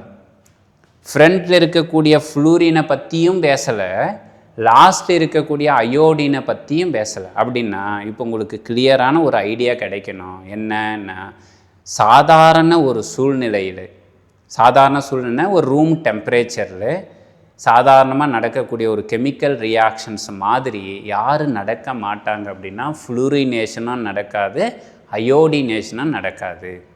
அப்படின்னா அந்த ஹாலஜினேஷனில் மோஸ்ட் காமன் எது எது அப்படின்னு கேட்பாங்க. What is your answer, most common halogenation. இவ்வளோ தான் கொஷின் செட்டிங், இப்படி தான் வரும். பொதுவான ஹாலஜினேற்ற வினைகள் எவை எவை? ஆப்ஷன் ஏ ஃப்ளூரினேஷனும் குளோரினேஷனும், ஆப்ஷன் பி குளோரினேஷனும் புரோமினேஷனும், ஆப்ஷன் சி புரோமினேஷனும் அயோடினேஷனும், ஆப்ஷன் டி ஃப்ளூரினேஷனும் அயோடினேஷனும். எது எது மோஸ்ட் காமன்? குளோரினும், வேறு ஒருத்தர் மாற்றி போட்டிருக்கீங்களே, கவனிக்கணும் தெளிவாக. Very good. ஏன்னா ஒரு ஆள் மாற்றி போட்டாலும் எனக்கு கஷ்டம், நம்ம ஒரு வேளை சொல்லி கொடுக்கறது புரியலையோ அப்படின்ற மாதிரி. மோஸ்ட் காமன் அப்படின்றவங்க யார், குளோரினேஷனும் புரோமினேஷன் தான் மோஸ்ட் காமன். இதே கேள்வியை அப்படியே ரிவர்ஸாக கேட்பாங்க. என்ன ரிவர்ஸாக கேட்பாங்க, which of the following halogenation not common, இல்லைன்னா நாட்டு ப்ரிடாமினன்ட், எந்த வகையான ஹாலஜினேற்ற வினைகள் பொதுவாக நடைபெறாது அப்படின்னு கேட்டால், வெரி குட் ஆன்சர், ரெடியாக வந்துட்டீங்க. எது எது நடைபெறாது, ஃப்ளூரினேஷனாக அயோடினேஷனாக நடக்காது. இல்லை கேள்வி அப்படி இன்னும் கொஞ்சம் உல்ட்டாவாக மாற்றுவாங்க. என்ன இன்னொரு கொஷின்ஸ் உல்ட்டாவாக மாற்றுவாங்க அப்படின்னு கேட்டாக்கல, எந்த வகையான ஹாலஜனேற்ற வினை நடைபெறுவதற்கு ஸ்பெஷல் கண்டிஷன்ஸ், சிறப்பான ஒரு சூழ்நிலைகள் வந்து தேவைப்படுகிறது அப்படின்னு கேட்பாங்க. எது எது நடக்க ஸ்பெஷல் கண்டிஷன்ஸ் தேவை? ஃப்ளூரினும் அயோடினேஷனுக்கும் ஸ்பெஷல் வந்து கண்டிஷன்ஸு தேவை. ஏன் அந்த கண்டிஷன் தேவைப்படுது சார் அப்படின்றத நம்ம அப்புறமா பேசலாம். இப்போதைக்கு இந்த தகவல் மட்டும் உங்களுக்கு தெளிவாக இருக்கணும். பாயிண்ட் நம்பர் 3க்கு போகலாம். பாருங்கள் என்ன சொல்கிறாங்க, ஈச் ஆஃப் தீஸ் ரியாக்ஷன்ஸ், இந்த ஒவ்வொரு வகையான வினைகளும் மேலே பார்க்குற இந்த 6 வகை வினைகளில் ஈச் ஒவ்வொரு வகை வினைகளும் நடைபெறுவதற்கு, இந்த வினை நடைபெறணும் அப்படின்னா 2 பேர் தேவைப்படுறாங்க. யார் அந்த 2 பேர் தேவைப்படுறாங்க அப்படின்னு கேட்டாக்கல, ஒன்று சப்ஸ்ட்ரேட், அதாவது வினைப்படு பொருளோட சேர்க்கக்கூடிய ஒரு காரணி வந்து தேவை. 2வது நபர் யார் தேவைன்னாக்கல, ஒரு கேட்டலிஸ்ட், வினையூக்கி தேவைப்படுறாங்க. அதிலும் ஸ்பெசிஃபிக்காக இவ்வளோ தான் உங்களுக்கு ஆன்சர். அரோமேட்டிக் எலக்ட்ரோஃபிலிக் சப்ஸ்டியூஷன்ஸில் மோஸ்ட் ரியாக்டிவ் கேட்டலிஸ்ட் யார் அப்படின்னு கேட்டால் ஆன்சர் வந்து இவர் தான் சொல்லணும். யாருக்கு தேவைப்படுது? ஆசிட் கேட்டலிஸ்ட் வந்து தேவை. ஒரு அமில வினையூக்கி வந்து தேவைப்படுது. அதில் இந்த இடத்துல கூட நான் ஸ்பெசிஃபிக்காக அதுக்கு உண்டான ஆன்சரையும் நம்ம டீகோட் பண்ணிடலாம். யார் இந்த அமில வினையூக்கி அப்படின்னு கேட்டால் அதுக்கு பேர் வந்து லூயிஸ் ஆசிட். மறக்கக்கூடாது. இந்த ஆசிட் கேட்டலிஸ்ட்டுக்கு என்ன பேர் சொல்கிறோம்? லூயிஸ் ஆசிட் அப்படின்றது தான் பயன்படுத்தப்படுகிறது. என்ன பேர்? What is mean by Lewis acid? Lewis ஆசிட்னா என்ன அப்படின்னு பார்த்தா, லூயிஸ் ஆசிட்ன்றது ஒன்றும் கிடையாது. It will be pair of electron acceptor. Pair of electron acceptor. Tamil என்ன வார்த்தை சொல்ல வராங்க அப்படின்னு கேட்டால், ஒரு ஜோடி எலக்ட்ரான்களை ஏற்றுக்கொள்ளக்கூடிய நபராக இருக்கணும். அப்படி இருந்தால் மட்டும்தான். ஃபாலோ பண்ண முடியுதா? யாரை ஏற்றுக்கணும்? ஒரு ஜோடி எலக்ட்ரான்களை அவர் வாங்கி வச்சுக்கணும். யாருக்கிட்டேருந்து வாங்கணும்? பென்சின் ரிங்கு கிட்டேருந்து இவரை வாங்கிக்கணும். வாங்குகிற ஆளாக இருந்தால் அவரை யாராக யூஸ் பண்ணலாம்? ஆசிட் கேட்டலிஸ்ட்டாக. இந்த அரோமேட்டிக் எலக்ட்ரோஃபிலிக் சப்ஸ்டியூஷனில் கேட்டலிஸ்ட்டாக நீ செயல்படுவதற்கு உனக்கான தகுதியாக நிர்ணயிக்கிறாங்க. என்ன தகுதி? லூயிஸ் ஆசிட் இருக்கணும். ஆப்ஷனில் கொடுப்பாங்க, லூயிஸ் ஆசிட்டு, லூயிஸ் பேஸு, இல்லைன்னா பிரான்ஸ்டட் ஆசிட்டு, பிரான்ஸ்டட் பேஸு அப்படின்னு கொடுப்பாங்க. மறக்கக்கூடாது. என்ன ஆசிட்டு? Very good. ஆன்சர் வரைக்கும் போட்டிருக்கிறீங்க, சூப்பர். AlCl3, BF3 அதெல்லாம் நிறைய பேர் இருக்காங்க. நம்ம இப்போதைக்கு இந்த ஐடியா ஒரு பாயிண்ட்டாக நம்ம அப்படியே கேதர் பண்ணிட்டு வந்துடலாம். அரோமேட்டிக் எலக்ட்ரோஃபிலிக் சப்ஸ்டியூஷன்ஸோடைய பேசிக் ரெக்குயர்மெண்ட், அடிப்படையான தேவை எதுனாக்கா ஆன்சர் என்ன வந்துடணும்? ஆசிட் கேட்டலிஸ்ட் அப்படின்றது தான் தேவைப்படுது.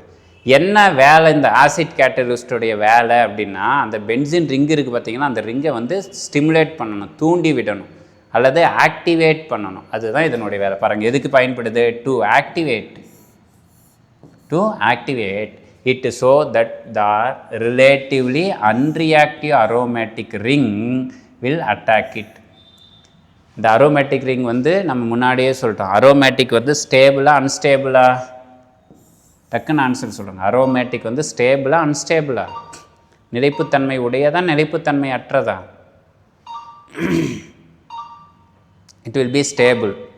நிலைப்புத்தன்மை உடையது. Very good. நிலைப்புத்தன்மை உடையது அப்படின்னா அது நிலையாக இருக்கிறத நம்ம என்ன பண்ணணும்? இப்போ ஏதாவது ஒரு டிஸ்டர்ப் பண்ணணும். அது ஒரு பேச்சுக்கு நம்மளே ஞாபகம் வச்சுக்காங்க. ஓரளவுக்கு ஒரு பொசிஷனில் செட்டில் ஆகி உக்காந்துருக்கிறோன்னா நமக்கு எந்த விதமான கஷ்டமோ ஏதோ ஒரு இல்லாமல் உக்காந்துட்ருக்குறோன்னா நமக்கு ஏதாவது ஒரு இடையூறுகள் ஆட்டோமேட்டிக்காக யாரோ ஒருத்தர் செய்ய ஆரம்பிப்பாங்க. அது ஸ்டேபிளாக இருந்ததுன்னா என்ன அர்த்தம்? அந்த இடத்துல வேறு எந்த விதமான வேலையும் நடக்காது. இப்போ என்ன பண்ணணும்? இந்த அரோமேட்டிக் ரிங்கு ஸ்டேபிளாக இருக்கிறது என்ன பண்ணணும்? அன்ஸ்டேபிளாக மாற்றணும். ஏன்னா அரோமேட்டிக் ரிங் வந்து அன்ரியாக்டிவாக இருக்குது. அந்த அன்ரியாக்டிவ் ரிங்கை வந்து ஸ்டிமுலேட் பண்ணி தூண்டி விட்டு ரியாக்டிவாக மாற்றக்கூடிய வேலையை யார் செய்யும்னா அந்த ஆசிட் கேட்டலிஸ்ட் வந்து செய்யும். அந்த ஆசிட் கேட்டலிஸ்ட்டுக்கு என்ன பேர் சொல்கிறோம்? லூயிஸ் ஆசிட் அப்படின்னு பேர் கொடுக்குறோம். What is mean by Lewis acid அப்படின்னு கேட்டால் பேர் ஆஃப் எலக்ட்ரான் அக்செப்டார் அப்படின்னு சொல்கிறோம். இப்போ ஆசிட்டுக்கு அப்படியே ஆப்போசிட்டாக இன்னொருத்தர் இருக்காங்க. இந்த தகவலை சொல்லிவிட்டு நம்ம அடுத்த டாபிக் போயிடலாம். சொல்லுங்கள் பார்க்கலாம். லூயிஸ் ஆசிட்டுக்கு ஆப்போசிட் தமிழில் இதே வார்த்தை தான்.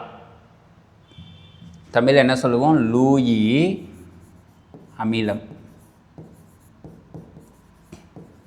யார் இந்த லூயி அமிலம் அப்படின்றது?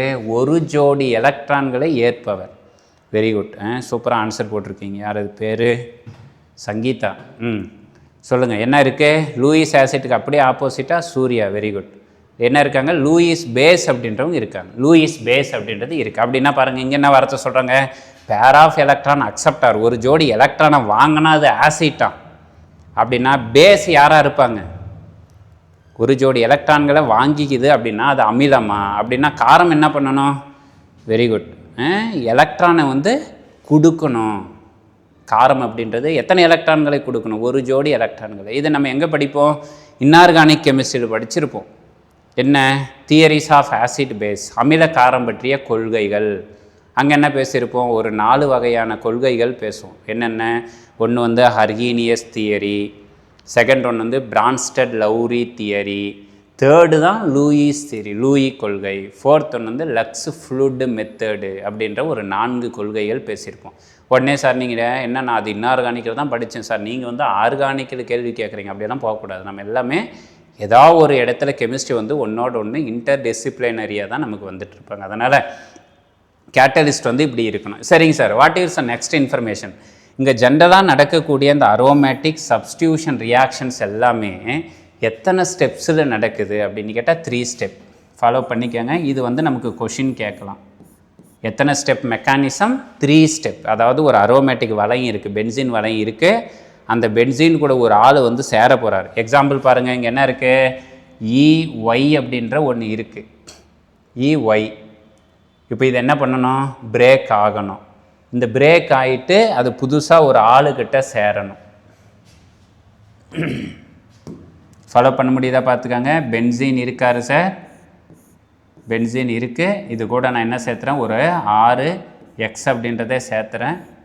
இங்கே யாரோ ஒருத்தர் ஸோ அதெல்லாம் நமக்கு ஒன்றும் ஒரு தேவையில்லை. இது ஏதோ ஒன்று இருக்க போகுது. இப்போ என்ன நடக்க போகுது? இந்த குரூப், இந்த ஆறுன்ற குரூப் எது கூட சேர்ந்துருச்சு? இப்போ பென்சீன் கூட சேர்ந்துருச்சு. இந்த இடத்துல பார்த்த உடனே நமக்கு என்ன தெரியுது? ஒரு ரியாக்டன்ட்டு, ஒரு சப்ஸ்டேட்டு, ஒரு ப்ராடக்ட்டு கிடச்சிருக்கு. தே ஆர் சம் ஆசிட்ஸ் வந்து யூஸ் பண்ணியிருக்கிறோம். லூயிஸ் ஆசிட் வந்து கேட்டலிஸ்ட்டாக யூஸ் பண்ணியிருக்கிறோம். ஒரு ரியாக்ஷன் நடந்துருச்சு. இவ்வளோ தானா அப்படின்னா கிடையாது. இந்த ரியாக்ஷன் எத்தனை படிநிலைகளில் நடக்குது? 3 படிநிலைகள். எத்தனை வகையான ரியாக்ஷன்ஸு? மேலே பார்த்த 6 வகையான ரியாக்ஷனுக்கும் இவ்வளோ தான் பேசிக். சார் எனக்கு ஒன்றோட சொல்லிவிட்டு நீங்கள் மற்றதை சொல்லலை, போகவே கூடாது. மைண்டு தெளிவாக ஃபிக்ஸ் பண்ணியிருக்கணும். அரோமேட்டிக் எலக்ட்ரோஃபிலிக் சப்ஸ்டியூஷன் ரியாக்ஷன்ஸ் அப்படின்ட்டாங்களே. த மெக்கானிசம் அப்படின்னா தமிழ் வந்து வழிமுறை. அந்த வினை நடைபெறுவதற்கான வழிமுறை. இந்த வழிமுறைகள் எத்தனை படிகளில் நடக்குது? எத்தனை படிகள்? ஸ்டெப்ஸ்னால் தமிழ் படிகள். ஆன்சர் என்ன சொல்லணும்? ஆப்ஷன் ஏ 1 2 3 4 இவ்வளோ தான். சொல்லுங்கள் ஆன்சர். எத்தனை படிகளில் நடக்குது அப்படின்னு சொல்கிறோம்? 1 2 3 4 3 ஸ்டெப்ஸ். அவ்வளோதான். It follow 3 step mechanism. அப்படின்னா என்ன அந்த ஸ்டெப்பு அப்படின்னா 3 ஸ்டெப்பு இப்போ நம்ம தெரியும். முதல் படி என்ன, இரண்டாவது படி என்ன, மூன்றாவது படி என்ன? ஸ்டெப் நம்பர் 1, முதல் படி என்ன சொல்கிறாங்க பாருங்கள். Generation of an electrophile. Generation of an electrophile. Tamil வந்து எலக்ட்ரான் கவர் காரணி உருவாதல் அப்படின்றது தான் முதல் படி. உதாரணம் என்ன சொல்கிறாங்க பாருங்கள். இந்த EY அப்படின்றது ஒரு சப்ஸ்டேட் இருக்குது. இதில் அந்த ஈக்கும் ஒய்க்கும் இடையில் என்ன இருக்காங்க? ஒரு கெமிக்கல் பாண்டு. பெரும்பாலும் இங்கே வந்து கோவலன் பாண்டு, சகப்பிணைப்பு இருக்கும். நமக்கு தெரியணும் ஒரு சகப்பிணைப்பில் எத்தனை எலக்ட்ரான்கள் இருக்காங்க? 2 எலக்ட்ரான்கள். அந்த 2 எலக்ட்ரான்களையும் யார் வாங்கிக்கிறாங்க அப்படின்னா பாரு, ஒய் வந்து வாங்கிக்குது. கொடுத்தவர் யார்?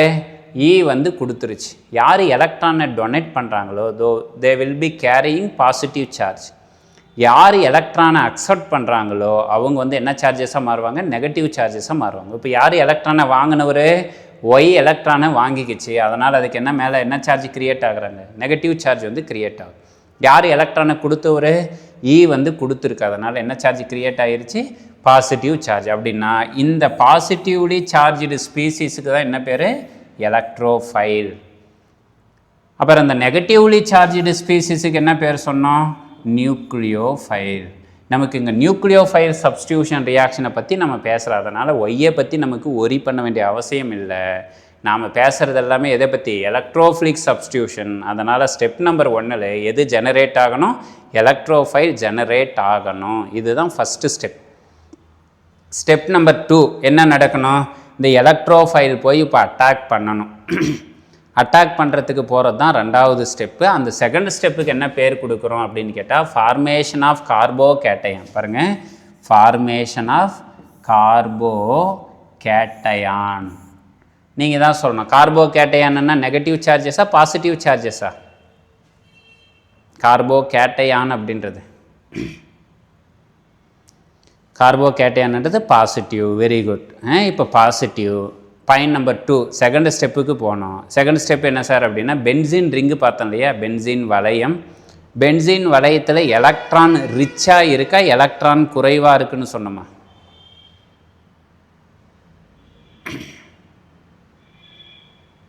எலக்ட்ரான் வந்து ரிச்சாக இருக்குன்னு சொன்னோம் இல்லையா. எத்தனை பை எலக்ட்ரான்கள் இருக்குன்னு சொன்னோம்?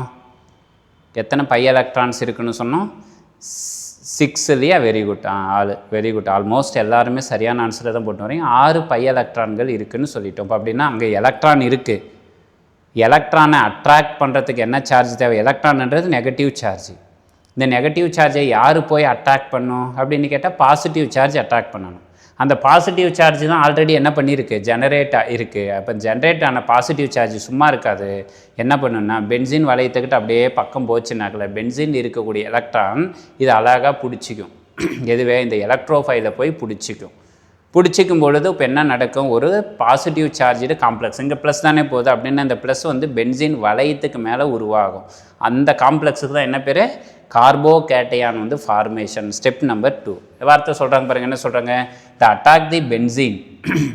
யார் அட்டாக் பண்ணுது? இந்த எலக்ட்ரோஃபைல்.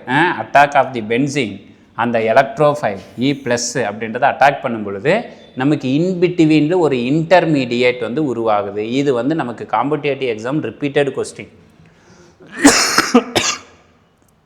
காம்படேட்டிவ் எக்ஸாமில் ரிப்பீட்டட் கொஸ்டின். எதில் நீங்கள் அது டிஎன்பிஎஸ்சின்னாலும் சரி, டெட்டுன்னாலும் சரி, அல்லது சிஎஸ்ஐஆர், நெட்டு, கேட்டு, எந்த எக்ஸாம் போனாலும் சரி, எலக்ட்ரோஃபிலிக் சப்ஸ்டியூஷன் ரியாக்ஷன்ஸில் இன்டர்மீடியேட் யார் அப்படின்னு கேட்பாங்க. இப்போ பென்சீன் இருக்குது, பென்சீன்கிட்ட எலக்ட்ரோஃபைல் வந்து ஒன்றா சேரும் பொழுது இந்த எலக்ட்ரோஃபைலுக்கு மேலே இந்த ப்ளஸ் சார்ஜ் பென்சின் வளையத்துக்குள்ளே போகுது. இந்த வளையத்துக்குள்ளே போகிறதுனால ஒரு இன்டர்மீடியேட், ஒரு இடைநிலை சேர்மம் வந்து உருவாகுது. அவற்றுக்கு பேர் என்ன கொடுக்குறாங்கன்னா சிக்மா காம்ப்ளெக்ஸ். மறக்கக்கூடாது. என்ன பேர் கொடுக்குறோம்? Sigma complex. இந்த வார்த்தையெல்லாம் எழுதி வச்சுக்கோங்க. எல்லாமே உங்கள்கிட்ட என்ன இருக்கணும்னு கேட்டால் கிளாஸ் ஒர்க்குக்கு ஒரு நோட் இருக்கணும். உங்களெல்லாம் ஸ்கூல் பசங்க மாதிரி தான் ட்ரீட் பண்ணுற மாதிரி இருக்குது. நம்ம எந்த பாயிண்டெல்லாம் மெட்டீரியல் வருது சாரை அனுப்பிச்சுட்றாருன்னு போட்டு லேசியாவெல்லாம் இருக்கக்கூடாது. எப்பவுமே வந்து நமக்கு மெட்டீரியலை விட நாம் எடுக்கக்கூடிய கிளாஸ் நோட்ஸ் தான் வந்து பர்ஃபெக்டாக மேட்ச் ஆகும். அதனால் என்ன பாயிண்ட்டை மார்க் பண்ணுறோமோ, எந்த பாயிண்ட்டை எழுதுகிறோமோ அந்த பாயிண்ட்டை அப்போயே நீங்கள் படித்து வச்சுக்கணும். அப்போ தான் நம்ம மெட்டீரியல் வந்து உங்கள்கிட்ட ரீச் ஆகிறதுக்கு முன்னாடியே நம்ம டெஸ்ட்டு கண்டக்ட் பண்ண ஆரம்பிச்சிருவோம். அதனால் டெஸ்ட்டுக்கும் நீங்கள் தயாராகிக்கணும். ஸோ சிக்மா காம்ப்ளெக்ஸ்னும் பேர் கொடுக்கலாம், அல்லது அவற்றுக்கு ரெண்டாவது பேர் இன்னொரு பேரும் சொல்கிறாங்க. என்ன பேர் கொடுக்குறாங்க? அரீனியம் அயான் அப்படின்னு சொல்லலாம், அரீனியம் அயான்னு சொல்லலாம். நமக்கு அவங்க சிலபஸில் கொடுத்துருந்ததை என்ன கொடுத்துருந்தாங்க, இதுதான் கொடுத்துருந்தாங்க. அரீனியம் அயான் மெக்கானிசம் அப்படின்ற வார்த்தை தான் மென்ஷன் பண்ணியிருந்தாங்க. சார் எனக்கு அரீனியம் அயான் தான் கொடுத்துருந்தாங்க, சிக்மான்ற வார்த்தை கொடுக்கல. அதெல்லாம் ஒன்றும் இல்லை, எல்லாமே ஒரே பேர் தான். ஒரு பேச்சுக்கு என் பேர் இருக்குன்னா என் பேர் அசோகன்ன்ற ஒரு பேர் இருக்குது, இல்லைன்னா வேறு ஒரு பேர் வச்சுக்கிறோம். விரும்பினவங்க ஒரு பேர் வைக்கிறாங்க, அப்பா அம்மா ஒரு பேர் வைக்கிறாங்க, ஸ்கூல் ஃப்ரெண்ட்ஸ் ஒரு பேர் வைக்கிறாங்க. எல்லாம் சுற்றி வச்சு பார்த்திங்கன்னா என்ன தான், ஒரே ஆள் தான். அதுபோல் தான் இது அரீனியம் அயான்னு சொல்கிறாங்க. மூன்றாவது என்ன பேர் கொடுக்குறாங்க? வீலேண்ட் இன்டர்மீடியேட். வீலேண்ட் இன்டர்மீடியேட் அப்படின்ற பேரும் கொடுக்கலாம். இது இல்லாமல் நாலாவது ஒரு பேர் இருக்குது. என்ன பேர் பாருங்கள்? சைக்ளோ. சைக்ளோன்னா வளையமாக இருக்குது. அந்த வளையத்தில் எத்தனை கார்பன் இருக்காங்க? 6 கார்பன். அதனால் எக்ஸா. என்ன பேர் சொல்கிறோம்? எக்ஸா. கூடவே நமக்கு என்ன உருவாகுது? எலக்ட்ரான்ஸ் வந்து ஜெனரேட் ஆகுறாங்க. அதனால் என்ன பேர்? டை. E9. டைன்னா 2, E9னா 2 டபுள் பாண்ட் இருக்கக்கூடிய ஒரு வளைய சேர்மாவமாக மாறும் அப்படின்றது தான். இதுதான் இன்டர்மீடியேட். இதுக்கு தான் ஸ்டெப் நம்பர் என்ன சொல்கிறோம்? Second step, formation of carbocation. First step என்ன சொல்கிறோம்? Generation of electrophile. இந்த ஃபார்மேஷன் ஆஃப் கார்போகேட்டையான் இப்போ என்ன நடக்குது? இந்த சிக்மா காம்ப்ளெக்ஸ் அப்படின்றது உருவாகுது. இது வந்து நமக்கு கொஷின் கேட்பாங்க. என்ன பாருங்கள், இந்த சிக்மா காம்ப்ளெக்ஸ்ன்றது நாட் அரோமேட்டிக். அது வந்து அரோமேட்டிக் இல்லை. இப்போ நீங்கள் தான் சொல்லணும் அரோமேட்டிக் இல்லை, இட் இஸ் ஏ நான் அரோமேட்டிக். நான் அரோமேட்டிக்னா ஸ்டேபிளாக அன்ஸ்டேபிளாக, நிலைப்புத்தன்மையோடு இருக்குமா நிலைப்புத்தன்மை இல்லாமல் இருக்குமா?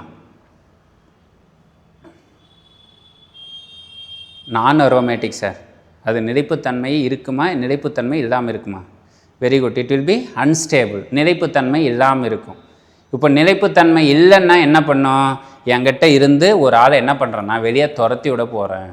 இப்போ துரத்தி விடக்கூடிய ஆள் யார் அப்படின்றது தான் இந்த செகண்ட் ஸ்டெப்பில் நடக்கக்கூடியது. பாருங்கள் என்ன வார்த்தை சொல்கிறாங்க, சிக்மா காம்ப்ளெக்ஸ். கொஷின் உங்களுக்கு இது தான் கேட்பாங்க. என்ன கொஷின்ஸு? சிக்மா காம்ப்ளெக்ஸ் அப்படின்றது அரோமேட்டிக்காக, நான் அரோமேட்டிக்கா, நாட் அரோமேட்டிக்கா அப்படின்னு கொடுப்பாங்க. நீங்கள் ஆன்சரை தெளிவாக ஞாபகம் வச்சுக்கணும். சிக்மா காம்ப்ளெக்ஸ்னாலும் சரி, அரீனியம் அயானுனாலும் சரி, வீல்லேண்டுனாலும் சரி, சைக்ளோ ஹெக்ஸாடைனாலும் சரி, it will B not aromatic. அவங்க வந்து ஒரு அரோமேட்டிக் சேர்மம் கிடையாது. ஏன் அரோமேட்டிக் சேர்மம் கிடையாது அப்படின்னா பாருங்கள், இதுதான் அந்த சிக்மா காம்ப்ளெக்ஸு.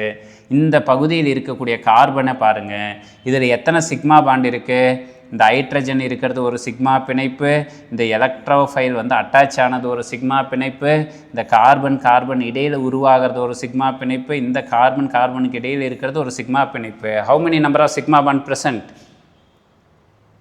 எத்தனை சிக்மா பிணைப்புகள் இருக்காங்க? 4. Very good. 4ன்னா இட் வில் பி ஸ்டேபிளாக. அதனுடைய ஹைப்ரிடைசேஷன் என்ன சொல்லணும்? 4 சிக்மா பிணைப்புகள் இருக்குன்னா இனக்கலப்பு என்ன சொல்லிடணும்? sp3. Very good. sp3 இருந்ததுன்னா நமக்கு டெட்ராஹெட்ரல், அது வந்து நான்முகியாக இருந்ததுன்னா அது வந்து பிளேனாரிட்டி லூஸ் பண்ணிருச்சு. பிளேனாரிட்டியாக இல்லாததுனால இந்த சேர்மம் வந்து அரோமேட்டிக்னு சொல்லக்கூடாது. அதுதான் அடுத்த பாயிண்ட். பாருங்கள், sigma complex is not a aromatic because days அப்படின்ற வார்த்தையை கொடுப்பாங்க. என்ன டேஸ்ன்ற வார்த்தையில் எழுதணும்? It will B sp3 hybridised carbon. இந்த சிக்மா காம்ப்ளெக்ஸுடைய கார்பன் வந்து sp2லிருந்து யாராக மாறிடுச்சு? sp3யாக மாறிடுச்சு. sp3யாக மாறினதுனால அது வந்து ஒரு அரோமேட்டிக் சேர்மமாக இருக்க போகிறது இல்லை. இப்போ அப்படின்னா இந்த இடத்துல இருந்து இப்போ என்ன பண்ணணும்? இந்த சிக்மா காம்ப்ளெக்ஸ் வந்து ஒரு ஆளை வெளியே துரத்தி விட்டதுன்னா இங்கே இருக்கக்கூடிய பாண்ட் வந்து என்ன பாண்டாக மாறும்? டபுள் பாண்டாக மாற ஆரம்பிக்கும். அங்கே ரிட்டைனிட்டி, அதுக்கு பேர் ரிட்டைனிட்டின்னா என்ன அர்த்தம்? மீண்டும் தன்னுடைய பழைய நிலைமைக்கு திரும்பும் அப்படின்றதாங்க. ஸோ பாருங்கள், sp3 carbon atom interrupt the ring of the p orbital. ஏன்னா கார்பனுக்கு எல்லாருக்குமே தெரிஞ்சிருக்குன்னு நினைக்கிறேன். கார்பனுடைய அணு எண் எவ்வளோ சார்?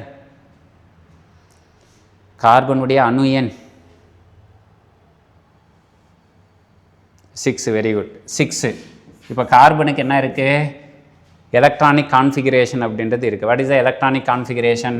1s2 2s2 2p2. இதுதான் கார்பனுடைய இனக்கலப்பு. இப்போ இது வந்து கிரவுண்ட் ஸ்டேட். என்ன அடிநிலையில் கார்பனுடைய இனக்கலப்புன்னா இது. ஜென்ரலாக கிரவுண்ட் ஸ்டேட்டில் இருக்கிற கார்பன் வந்து ஹைப்ரிடைசேஷன் இனக்கலப்பில் ஈடுபடாது. அப்படின்னா இது என்ன நடக்கும்? எக்ஸைட்டட் ஸ்டேட்டுக்கு போகும், கிளர்வுற்ற நிலைக்கு போகும். கிளர்வுற்ற நிலைக்கு போகும் பொழுது பாருங்கள், இது ரெண்டுமே இரண்டாவது கூடில் இருக்கிற எலக்ட்ரான் தான், செகண்ட் ஷெல்லில் இருக்கிற எலக்ட்ரான் தான். அதனால் அது என்ன ஆகும்? ஒரு எலக்ட்ரான் வந்து ஜம்பிங் ஆகும். எங்கே ஜம்பிங் ஆகும் அப்படின்னு கேட்டால் நமக்கு p ஆர்பிட்டாலுக்கு வந்து ட்ரான்ஸ்ஃபர் ஆகும். இது வந்து 2s ஆர்பிட்டால். இது எல்லாமே நம்ம உங்களுக்கு கெமிக்கல் பாண்டிங்கில் இன்னும் நல்லா டீட்டெயிலாக டிஸ்கஸ் பண்ணலாம். எத்தனை எலக்ட்ரான்ஸ் இருக்காங்க? 2 எலக்ட்ரான். தென் இங்கே இருக்கிறது என்ன ஆர்பிட்டால்? p orbital. என்ன p ஆர்பிட்டால்? 2p. நமக்கு தெரியும் p ஆர்பிட்டால் வந்து எத்தனை வெரைட்டி இருக்காங்க? 3 வெரைட்டி இருக்குது, px, py, pz. இப்போ இந்த p ஆர்பிட்டால் மொத்தமே எத்தனை எலக்ட்ரான்? 2 தான் இருக்குது. அதனால் இங்கே ஒரு எலக்ட்ரான், இங்கே ஒரு எலக்ட்ரான், இப்படி தான் இருக்குது. இது வந்து ஸ்டேபிளானாக்கில் இட் வில் பி அன்ஸ்டேபிள், நிலைப்புத்தன்மை இல்லாமல் இருக்குது. ஏன்னா ஒரு p ஆர்பிட்டால் வந்து வேக்கண்ட்டாக இருக்குது. அதனால் என்ன பண்ணும்? ஹைப்ரிடைசேஷன் இனக்கலப்பு நடக்கும் பொழுது இது வந்து some amount of energy absorb பண்ணிக்கிட்டு இங்கே இருக்கக்கூடிய எலக்ட்ரான் வந்து ஜம்பிங் வந்து நடக்கும். அப்படின்னா கிளர்வுற்ற நிலையில் என்னவாக இருக்குன்னா பாருங்கள், 2sல ஒரு எலக்ட்ரானும் 2pல எத்தனை எலக்ட்ரானும் மாறும்? 3 எலக்ட்ரானாகவும் மாறும். 3 எலக்ட்ரானாகவும் மாற ஆரம்பிக்கும். இப்போ 3 எலக்ட்ரானும் மாறுறதுனால இதுதான் எதில் இன்வால்வ் ஆகும்? நமக்கு ஹைப்ரிடைசேஷனில் வந்து இன்வால்வ் ஆகுவாங்க. இந்த பாயிண்ட்டு தான். இப்போ ஹைப்ரிடைசேஷன் இன்வால்வ் ஆனது எது? இந்த p ஆர்பிட்டால் தான் இன்வால்வ் ஆகிருக்கு. இதுதான் பாருங்கள், இது வந்து s. இது வந்து p ஆர்பிட்டால் எத்தனை இருக்குது? 3. அதுதான் sp3. புரியுதா? அண்டர்ஸ்டாண்ட் பண்ணிக்க முடிஞ்சா? சார் எப்படி sp2 வந்து sp3 மாறுதுன்னா இதுதான் இப்படி மாறுறாங்க. இப்படி மாறுறதுனால பாருங்கள், எந்த ஆர்பிட்டால் இன்ட்ரப்ட் பண்ணியிருக்கு? sp2ல் இருந்தது இப்போ sp3 மாற்றினது s ஆர்பிட்டாலா p ஆர்பிட்டாலா p ஆர்பிட்டால். அதுக்காக தான் இந்த வேர்டு சொல்கிறாங்க பாருங்கள், ring of the p orbital. அந்த p ஆர்பிட்டாலில் இருந்த ஒரு எலக்ட்ரான் தான் இந்த டிஸ்டர்பன்ஸுக்கு காரணம். அடுத்த பாயிண்ட் என்ன சொல்கிறாங்க, இட் வில் பி ஸ்டெபிளைஸ்டு, இருந்தாலும் அது நிலைப்புத்தன்மையை பெறத்துக்கு ட்ரை பண்ணுது. எது அந்த அரோமேட்டிக் வலைன்றது ட்ரை பண்ணுறது. எதன் மூலமாக ட்ரை பண்ணுது, இது வந்து நமக்கு கொஷின்ஸில் ரைஸ் பண்ணுவாங்க இந்த word. It will B undergo resonance stabilisation. நமக்கு ஆல்ரெடி பேசணும் இல்லையா, பென்சின் ரிங்கில் 3 இரட்டை பிணைப்பு இருக்குது. ஒரு இரட்டை பிணைப்பு வந்து எலக்ட்ரானை கொடுத்துட்டு இது மாதிரி மாறி இருக்கும். புரியுதா பாருங்கள். இப்போ இந்த டயக்ராமேட்டிக் ரெப்ரசன்டேஷன் நான் இங்கே ட்ரா பண்ணுறேன். இது வந்து பென்சின். பென்சில் எத்தனை இரட்டை பிணைப்பு, 3 இரட்டை பிணைப்பு இருக்குது. இந்த இரட்டை பிணைப்புக்கு பக்கத்தில் யார் வர ஆரம்பிக்குது, எலக்ட்ரோஃபைல் வர ஆரம்பிக்குது. எப்பயும் எலக்ட்ரோஃபைல் பாருங்கள், எலக்ட்ரான் டெஃபிஷியன்ட், எலக்ட்ரானே இல்லை. அவர் பென்சினை நோக்கியெல்லாம் போக மாட்டார். எலக்ட்ரான் யாருக்கிட்ட இருக்குது, பென்சின் கிட்டே இருக்குது. அதனால் இந்த பென்சின் இருக்கிற பை பாண்ட் வந்து எலக்ட்ரானை போயிட்டு அப்சார்வ் பண்ணும். எலக்ட்ரானை போயிட்டு எலக்ட்ரோஃபைல்கிட்ட அட்டாக் பண்ணுறா பாருங்கள், இப்படி அட்டாச் ஆகிருக்கும். இப்போ இங்கே கார்பன், எந்த கார்பன் கொடுத்தது, இந்த கார்பன் வந்து கொடுத்ததுனால they will be carrying positive charge. எலக்ட்ரானை கொடுத்துருக்கு, அதனால் இது ப்ளஸ்ஸாக வந்து மாறி இருக்கு. இப்போ இந்த ப்ளஸ்ஸை என்ன பண்ணணும், எலக்ட்ரான் போய் அட்டாக் பண்ணும். அதனால் பாருங்கள், இங்கே இருக்கிற டபுள் பாண்ட் வந்து இந்த இடத்துக்கு ஷிஃப்ட் ஆகுது. ஷிஃப்ட் ஆச்சுன்னா ப்ளஸ் வந்து இந்த இடத்துக்கு மூவ் ஆகுறாரு. இப்போ அதே போல் பாருங்கள், இங்கே இருக்கக்கூடிய எலக்ட்ரான் இந்த ப்ளஸ்ஸை நோக்கி நகர ஆரம்பிக்குது. அப்படின்னா இந்த இடத்துல டபுள் பாண்ட் வருது, இந்த கார்பன் என்ன வருது, ப்ளஸ்ஸாக மாறுது. இப்போ இந்த டபுள் பாண்ட் என்ன நடந்துக்கிட்டே தொடர்ச்சியாக இடத்த விட்டு மாறிட்டே இருக்குது. இதுக்கு தான் பேர் என்ன பேர், ரெசனன்ஸ் ஸ்டெபிளைசேஷன். நம்ம முன்னாடியே சொன்னாலே அந்த சிக்மா காம்ப்ளெக்ஸு, வீலாண்டு காம்ப்ளெக்ஸு அல்லது arenium ion complex is not a aromatic. இது வந்து அரோமேட்டிக் கிடையாது, இருந்தாலும் நிலைப்புத்தன்மை நிலைப்புத்தன்மைக்கு ட்ரை பண்ணுது.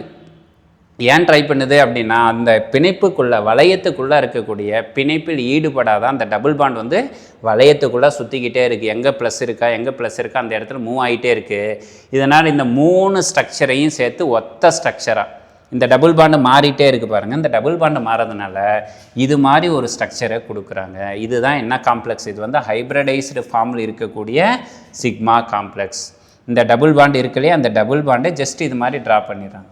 இது ஒரே இடத்துல இருக்காது, இந்த பகுதின்னு சுற்றிக்கிட்டே இருக்கும்.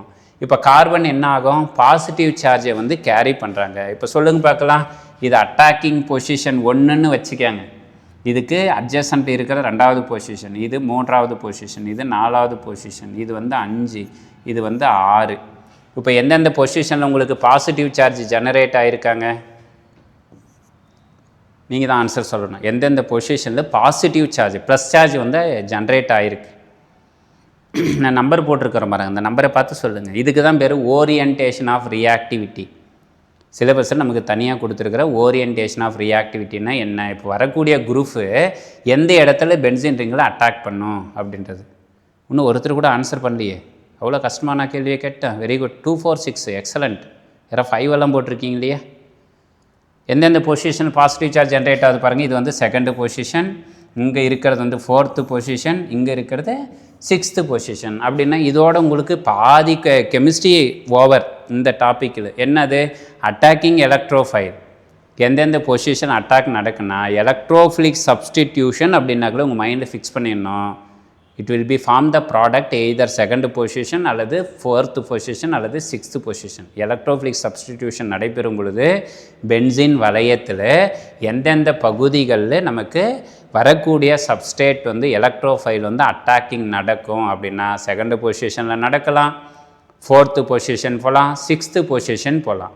அதுக்கு தான் என்ன பண்ணுறாங்க அப்படின்னா, இந்த நம்பர் சொன்ன பார்த்தீங்களா, இந்த நம்பர் கொடுக்குறதெல்லாம் ஐயூபேக் சிஸ்டம் ஞாபகம் வச்சுக்கோங்க. IUPAC, international union of pure and applied chemistry. இவங்க தான் என்ன சொல்கிறாங்க, நம்பரிங் பேட்டர்னை வந்து யூஸ் பண்ணுங்கள். 1வது பொசிஷனை வந்து காமனாக வச்சுக்கிட்டு அதுக்கு 1,2 நான் இங்கே எழுதுகிறேன், புரிஞ்சிக்க முடியுதா பாருங்கள். 1வது பொசிஷன்லாம் 2வது பொசிஷன், 2 பொசிஷனும் சப்ஸ்டேட் இருந்ததுன்னா அதுக்கு பேர் வந்து ஆர்த்தோ. ஆர்த்தோன்னாலும் சரி, சிம்பிளாக என்ன சொல்லுவாங்க கெமிஸ்ட்ரியில், ஓன்னு போடுவாங்க. தென் ஃபஸ்ட்டு பொசிஷனும் இந்த 4வது பொசிஷனும் வந்ததுன்னா 1,4 வந்ததுன்னா அதுக்கு பேர் வந்து பாரா. பாரா பொசிஷன் சிம்பிளாக என்ன சொல்லுவாங்க, பி அப்படின்னு சொல்கிறாங்க. தென் பாருங்கள், ஃபஸ்ட்டு பொசிஷனும் இந்த தேர்டு பொசிஷனும், அதனால் 1,3 இருந்ததுன்னா அதுக்கு என்ன பேர், மெட்டா. சிம்பிளாக என்ன சொல்லுவாங்க, ஸ்மால் எம் அப்படின்னு சொல்லுவாங்க. அதே போல் 1,2 முடிச்சிட்டோம், 1,3 முடிச்சிட்டோம், 1,4 முடிச்சிட்டோம். தென் என்ன இருக்குது, 1,5 இருந்ததுன்னா அதுவும் யாரை மாதிரி இருக்குது, இந்த பக்கம் நம்பர் கொடுத்துட்டாங்க, அப்படியே ரிவர்ஸாக நம்பர் கொடுத்துட்டு வந்தேன். ஏன்னா இது 1, இது 2, இது 3, அப்படி என்ன வருது, 1,3ன்னு தான் வருது. அதனால் 1,5னாலும் சரி, 1,3னாலும் சரி, 1,5, 1,3 இது ரெண்டுத்துக்குமே என்ன பேர், மெட்டா அப்படின்னு பேர். தென் இதே போல் நமக்கு இங்கே வந்தால் 1,6, 1,2 இந்த ரெண்டு பொசிஷனுக்கு என்ன பேர், ஆர்த்தோ அப்படின்னு பேர். இப்போ உங்களுக்கு தெளிவான ஒரு ஐடியா கிடைக்கணும். ஒரு பென்சின் வளையத்தில் மெட்டா அப்படின்றது 2 இடங்கள் இடம்பெறுது, ஆர்த்தோன்றது 2 பகுதிகள் சொல்கிறோம். பட் பாரான்றது யார் மட்டும்தான், ஒரே ஒரு இடம் மட்டும்தான். அப்படியே மேலே அதுக்கு அப்படியே ஆப்போசிட்டாக கீழே 1,4 அப்படின்னா என்ன பேர் சொல்லிடணும், ஃபாஸ்ட்டாக நீங்கள் உங்களுடைய ஆன்சரை சொல்லுங்கள் பார்ப்போம். 1,4 அப்படின்னா என்ன பேர், பாரா. Very good. 1,2ன்னா 1,2ன்னா ஆர்த்தோ. Very good. 1,6ன்னா 1,6ம் ஆர்த்தோ தான். Very good. மாற்றி சொல்லிடக்கூடாது, இன்னும் மெட்டா தான் சொல்லாதுக்கிறோம், அதனால் அது கேள்வி மெட்டாவை தான் கேட்பாருன்னு போயிடக்கூடாது. ஓகேங்களா. 1,3 ஆர் 1,5ன்னா மெட்டா. இதுதான் உங்களுக்கு என்ன கேட்க போகிறாங்க, யூஜிடிஆர்பியில் கொஸ்டின்ஸ். ஸோ அப்படின்னா ஆர்த்தோ பொசிஷன்ன்றது என்ன, மெட்டா பொசிஷன்ன்றது, பாரான்றது என்ன, இது எல்லாமே எப்படி வந்து அட்டாக் ஆகுது, ஜென்ரேட் ஆகுது அப்படின்றது தான். இப்போ பாருங்கள், கார்பனுக்கு மேலே இது எல்லாமே பென்சின் ரிங்கு. பென்சின் ரிங்குக்கு மேலே என்ன சார்ஜுக்கு ஜென்ரேட் ஆகிருக்கு, ஒரு பாசிட்டிவ் சார்ஜ் ஜென்ரேட் ஆகிருக்கு. அந்த பாசிட்டிவ் சார்ஜ் யாருக்கு மேலே இருக்குது, வளையத்தில் இருக்கிற கார்பனுக்கு மேலே இருக்கிறதுனால தான் செகண்ட் ஸ்டெப்புக்கு என்ன பேர் சொல்கிறோம், ஃபார்மேஷன் ஆஃப் கார்போகேட்டையான் அப்படின்றது ஸ்டெப் நம்பர் 2. புரியுது இல்லையா, புரிஞ்சிருக்குன்னு நினைக்கிறேன். இப்போ என்ன இருக்குது, கார்போகேட்டையான் இருக்குது. கார்போகேட்டையான் நம்ம முன்னாடியே சொன்ன மாதிரி இந்த சிக்மா காம்ப்ளெக்ஸ் அரோமேட்டிக்கு அன்ஸ்டேபிள். அதனால் அது என்ன பண்ணுது, ட்ரை பண்ணணும். எது ட்ரை பண்ணணும், நான் ஸ்டேபிளாக மாறுறேன், என்னை தயவு செஞ்சு விட்டுருங்க அப்படின்னு ட்ரை பண்ணுது. இப்போ என்ன நடக்கும் அப்படின்னா பாருங்கள், இங்கே இருக்கக்கூடிய ப்ளஸ்ஸை நியூட்ரலைஸ் பண்ணணும்னா இங்கே இருக்கிற இந்த ஹைட்ரஜன் வந்து வெளியே போகுது. யாராக வெளியே போகுது, H+ வந்து வெளியே போகிறார். வெளியே போச்சுன்னா இங்கே இருக்கிற இந்த பாண்ட் வந்து இங்கே ஷிஃப்ட் ஆகும். ஷிஃப்ட் ஆச்சுன்னா இது வந்து எலக்ட்ரான் நெகட்டிவ் சார்ஜ், இது வந்து புரோட்டான் பாசிட்டிவ் சார்ஜ். அப்படின்னா எலக்ட்ரானும் தட் மீன்ஸ் என்ன அர்த்தம், பாசிட்டிவும் நெகட்டிவும் சேர்ந்துட்டு பி அட்டைன் நியூட்ராலிட்டி. அதுதான் தேர்டு ஸ்டெப். தேர்டு ஸ்டெப்பு யார், அப்ஸ்ட்ராக்ட்னா உரியறது இல்லைன்னா பிடிக்கிறது அப்படின்னு அர்த்தம். யாரை பிடிக்கணும், இந்த H+ஐ பிடிக்கணும். அந்த H+க்கு என்ன பேர், புரோட்டான் அப்படின்னு பேர். புரோட்டானை அப்ஸ்ட்ராக்ட் பண்ணணும், ஒருத்தர் எடுக்கணும். அவர் எடுக்கிறவருக்கு என்ன பேருனாக்கல ஒரு பேஸ், ஒரு காரம் வந்து இருக்கணும் அப்படின்றோம். அதுதான் இந்த அரோமேட்டிக் எலக்ட்ரோஃபிலிக் சப்ஸ்டியூஷனில் தேர்டு ஸ்டெப்பு. பாருங்கள், தேர்ட் ஸ்டெப்புக்கு என்ன பேர் சொல்கிறோம், லாஸ் ஆஃப் புரோட்டான். புரோட்டானை வந்து இழக்க போகுது. யார் மூலமாக இழுக்க போகுது அப்படின்னு கேட்டால் இந்த சிக்மா காம்ப்ளெக்ஸ் வந்து இழுக்க போகுது. From the sigma complex. எப்படி இழக்க போகுது அப்படின்னா, இந்த புரோட்டான் வெளியே போச்சுன்னா we will get final product, நமக்கு இறுதியான ஒரு விளைபொருள் வந்து கிடைக்க போகுது. பாருங்கள், this step the hydrogen sp3 hydrogen மாற்றி போட்டக்கூடாது சார், இந்த இடத்துல ஹைட்ரஜன் இருக்கே இவ்வளோ போகுமான்ட்டு. இவர் என்ன hydrogen, sp2 hydrogen. sp2 hydrogen வந்து ரியாக்டிவிட்டி லெஸ்ஸு, யாரு கூட கம்பேர் பண்ணும்பொழுது sp3 கூட. அதனால் இந்த பகுதிக்கு தான் என்ன பேர் சொல்கிறோம், sp3 அப்படின்னு சொல்கிறோம். புரியுதா. sp3ன்னா என்ன சார் சொல்லுங்கள், sp3ன்னா நம்பர் ஆஃப் சிக்மா பாண்ட் எத்தனை இருக்கணும், ஃபாஸ்ட்டாக sp3ன்னா 4 இருக்கணும். வெரி குட், 4 சிக்மா பாண்ட் இருக்கணும். sp2ன்னா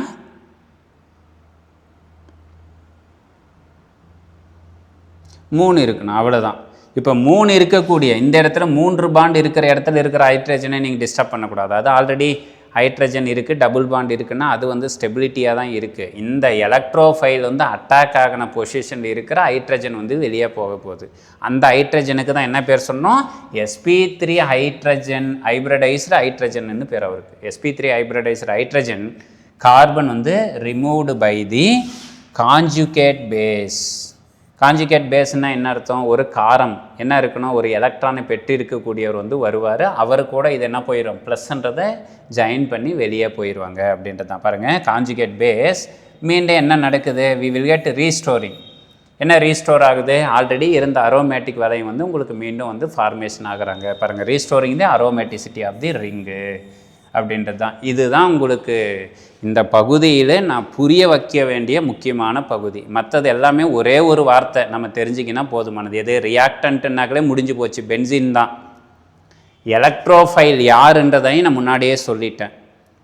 இந்த இடத்துல பயன்படுத்தக்கூடிய ஒரு ஆசிட் யார், கேட்டலிஸ்ட்ன்றதும் சொல்லியாச்சு, ஃபைனல் ப்ராடக்ட்டும் சொல்லியாச்சு. இப்போ அப்படின்னா உங்களுக்கு எலக்ட்ரோஃபிலிக் சப்ஸ்டியூஷனு தெரிஞ்சிக்க வேண்டியது இந்த ஸ்டெப்பு எப்படி ஃபார்மேஷன் ஆகுறாங்க அப்படின்றது தான். ஃபாலோ பண்ண முடியுதா?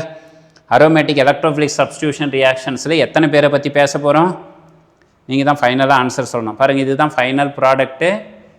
நமக்கு என்ன காம்ப்ளெக்ஸ், இவர் சிக்மா காம்ப்ளெக்ஸ், இவருக்கு பேர் சிக்மா காம்ப்ளெக்ஸ். இந்த சிக்மா காம்ப்ளெக்ஸில் எந்த ஹைட்ரஜன் வெளியே போகணும், sp3 ஹைப்ரிடைசர் ஹைட்ரஜன். பாருங்கள், இவர் Br மைனஸ் பேஸ், அவர் தான் அப்ஸ்ட்ராக்ட் பண்ணுறாரு. யார் அப்ஸ்ட்ராக்ட் பண்ணுறாரு, H+. வாப்பா நீயும் நானும் ஒன்றா சேர்ந்துக்கலாம், எங்கிட்ட ப்ளஸ் இருக்குது, உங்கள்கிட்ட மைனஸ் இருக்குது, ப்ளஸும் மைனஸும் ஒன்றா சேர்ந்துக்கலாம்.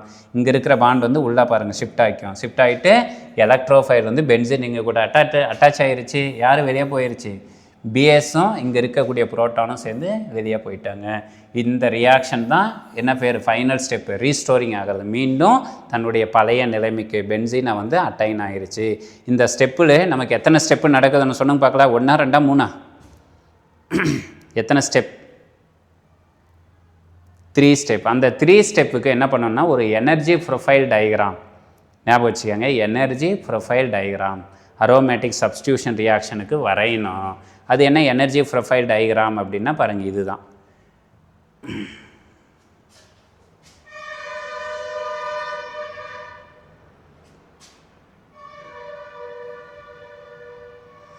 எனர்ஜி ப்ரொஃபைல் டயக்ராம்ன்றது பாருங்கள், நாம் எடுத்த பென்சீன் ஆரம்பத்தில் இருக்கக்கூடிய ரியாக்டன்ட், அவர் கூட யார் வந்து அட்டாச் ஆகுறாங்க, ஒரு சப்ஸ்டேட் எலக்ட்ரோஃபைல் வந்து சேருது. சேரும் பொழுது 2 பேரும் எங்கே இருக்காங்க, பேஸ், ஒரு இனிஷியல் எனர்ஜி அல்லது கிரவுண்ட் ஸ்டேட் கிடைமட்ட நிலையில் இருக்கிறாங்க. இந்த 2 ஒன்றோடு ஒன்று சேரும் பொழுது என்ன நடக்குது, எனர்ஜியில் அந்த பென்சீனுடைய எனர்ஜியிலும் எலக்ட்ரோஃபைல் எனர்ஜியிலும் சேஞ்சஸ் ஆகுறாங்க. அதனால் இந்த energy level will be increased. அப்போ ஃபார்மேஷன் ஆகிறதுக்கு என்ன பேர் சொல்கிறோம், டிரான்சிஷன் ஸ்டேட். தமிழ் வந்து என்ன பேர், இடைநிலை சேர்மம். இடைநிலை வந்து உருவாகுது. டிரான்சிஷன்னா இடைநிலை, ஸ்டேட்டுன்னா நிலை. இது வந்து முதல் இடைநிலை நிலை வந்து உருவாகுது. அந்த எனர்ஜிக்கு தான் என்ன பேர் சொல்கிறோம், இஏ. இஏன்றது ஆக்டிவேஷன் எனர்ஜி, இன்றது எனர்ஜி, ஏன்றது ஆக்டிவேஷன். தமிழ் வந்து கிளர் உரு ஆற்றல். கிளர் உரு தமிழ் வழி மாணவர்களாக இருந்தால் எழுதி வச்சுக்காங்க இதெல்லாம். கிளர் உரு ஆற்றல், கிளர் உரு ஆற்றல் முதல் நிலை வந்து கிடைக்கிது. இந்த முதல் நிலையில் வந்து பாருங்கள் ஆற்றல் அதிகமாக இருக்குது. ஆற்றல் அதிகமாக இருந்ததுன்னா என்ன பண்ணும், they will be loss energy. அது எனர்ஜியை இழந்துட்டு மீண்டும் எங்கே வரும், கிரவுண்ட் ஸ்டேட்டுக்கு தான் வரத்துக்கு ட்ரை பண்ணும். அதனால் என்ன நடக்குது, தே லாஸ் எனர்ஜி. எனர்ஜியை லாஸ் ஆனோடனே ஒரு இன்டர்மீடியேட் வந்து கிடைக்கிது. இன்டர்மீடியேட் எனக்கு இப்போ நீங்கள் யார் கரெக்டாக ஆன்சர் சொல்கிறீங்கன்னு பார்க்கலாம். நேரில் இருந்தாக்கல பரிசெல்லாம் கொடுக்கலாம். எல்லாருமே இணைய வழியில் இருக்கிறதுனால பரிசு எல்லாமே நானே எடுத்துக்கிறேன். சொல்லுங்கள் பார்க்கலாம், யார் இன்டர்மீடியேட் அரோமேட்டிக் சப்ஸ்டியூஷன் ரியாக்ஷன்ஸில் இன்டர்மீடியேட் யார்? Option A carbocation, option B carbanion, option C carbene, option D free radical.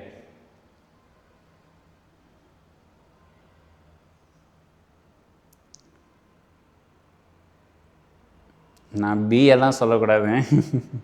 எவ்வளோ உஷாரு பற்றியா, யார் சங்கீதாவா, மேகலா? நான் சொன்ன ஆப்ஷன்ஸு எனக்கே மறந்து போச்சு. உடனே பி சார் வச்சுக்காங்க சார் நீங்கள். Very good, excellent, super. கார்போகேட்டையான், அவ்வளோதான். இங்கே ஃபார்மேஷன் ஆகிற இன்டர்மீடியேட் என்ன பேர், கார்போகேட்டையான். நம்ம முன்னாடியே சொல்லிட்டோம். இந்த கார்போகேட்டையான் வந்து என்ன நடக்குது, ஸ்டேபிளானாக்கில் இதுவும் அன்ஸ்டேபிள் தான். ஏன் அன்ஸ்டேபிள் அப்படின்னு சொன்னோன்னா sp2லேருந்து sp3 மாறிடுச்சு. இப்போ என்ன ஆகணும், அதுலேருந்து புரோட்டானை வந்து வெளியே அனுப்பணும். வெளியே அனுப்புறதுனால என்ன ஆகுது, சம் அமௌண்ட் ஆஃப் எனர்ஜி வந்து அதுக்கு நீடு தேவைப்படுது. அதுக்கு என்ன பேர் சொல்கிறோம் பாருங்கள், பென்சீனியம் இன்டர்மீடியேட். அல்லது இதுக்கு தான் என்ன பேர், கார்போகேட்டையான் இன்டர்மீடியேட். அல்லது என்ன காம்ப்ளெக்ஸு? Sigma complex. அல்லது என்ன காம்ப்ளெக்ஸு? அரீனியம் ion complex. அல்லது இன்னொரு பேர் வீலேண்ட் இன்டர்மீடியேட். இது எந்த பேரை வேணாலும் இந்த இடத்துக்கு பொருந்தும். இப்போ பொருந்துறதுனால பாருங்கள் கொஞ்சம் எனர்ஜி லெவல் வந்து இன்க்ரீஸ் ஆகிருக்கு. இங்கே ஃபார்மேஷன் ஆகிற டிரான்சிஷன் ஸ்டேட் இடைநிலை நிலை வந்து 2வது நிலை உருவாகுது. இப்போ உருவான 2வது நிலையிலிருந்து யார் வெளியே அனுப்பணும் சொல்லுங்க பார்க்கலாம். இப்போ அடுத்த ஸ்டெப்பில் யார் வெளியே போகணும்? எலக்ட்ரான் வெளியே போகணுமா, புரோட்டான் வெளியே போகணுமா, நியூட்ரான் வெளியே போகணுமா?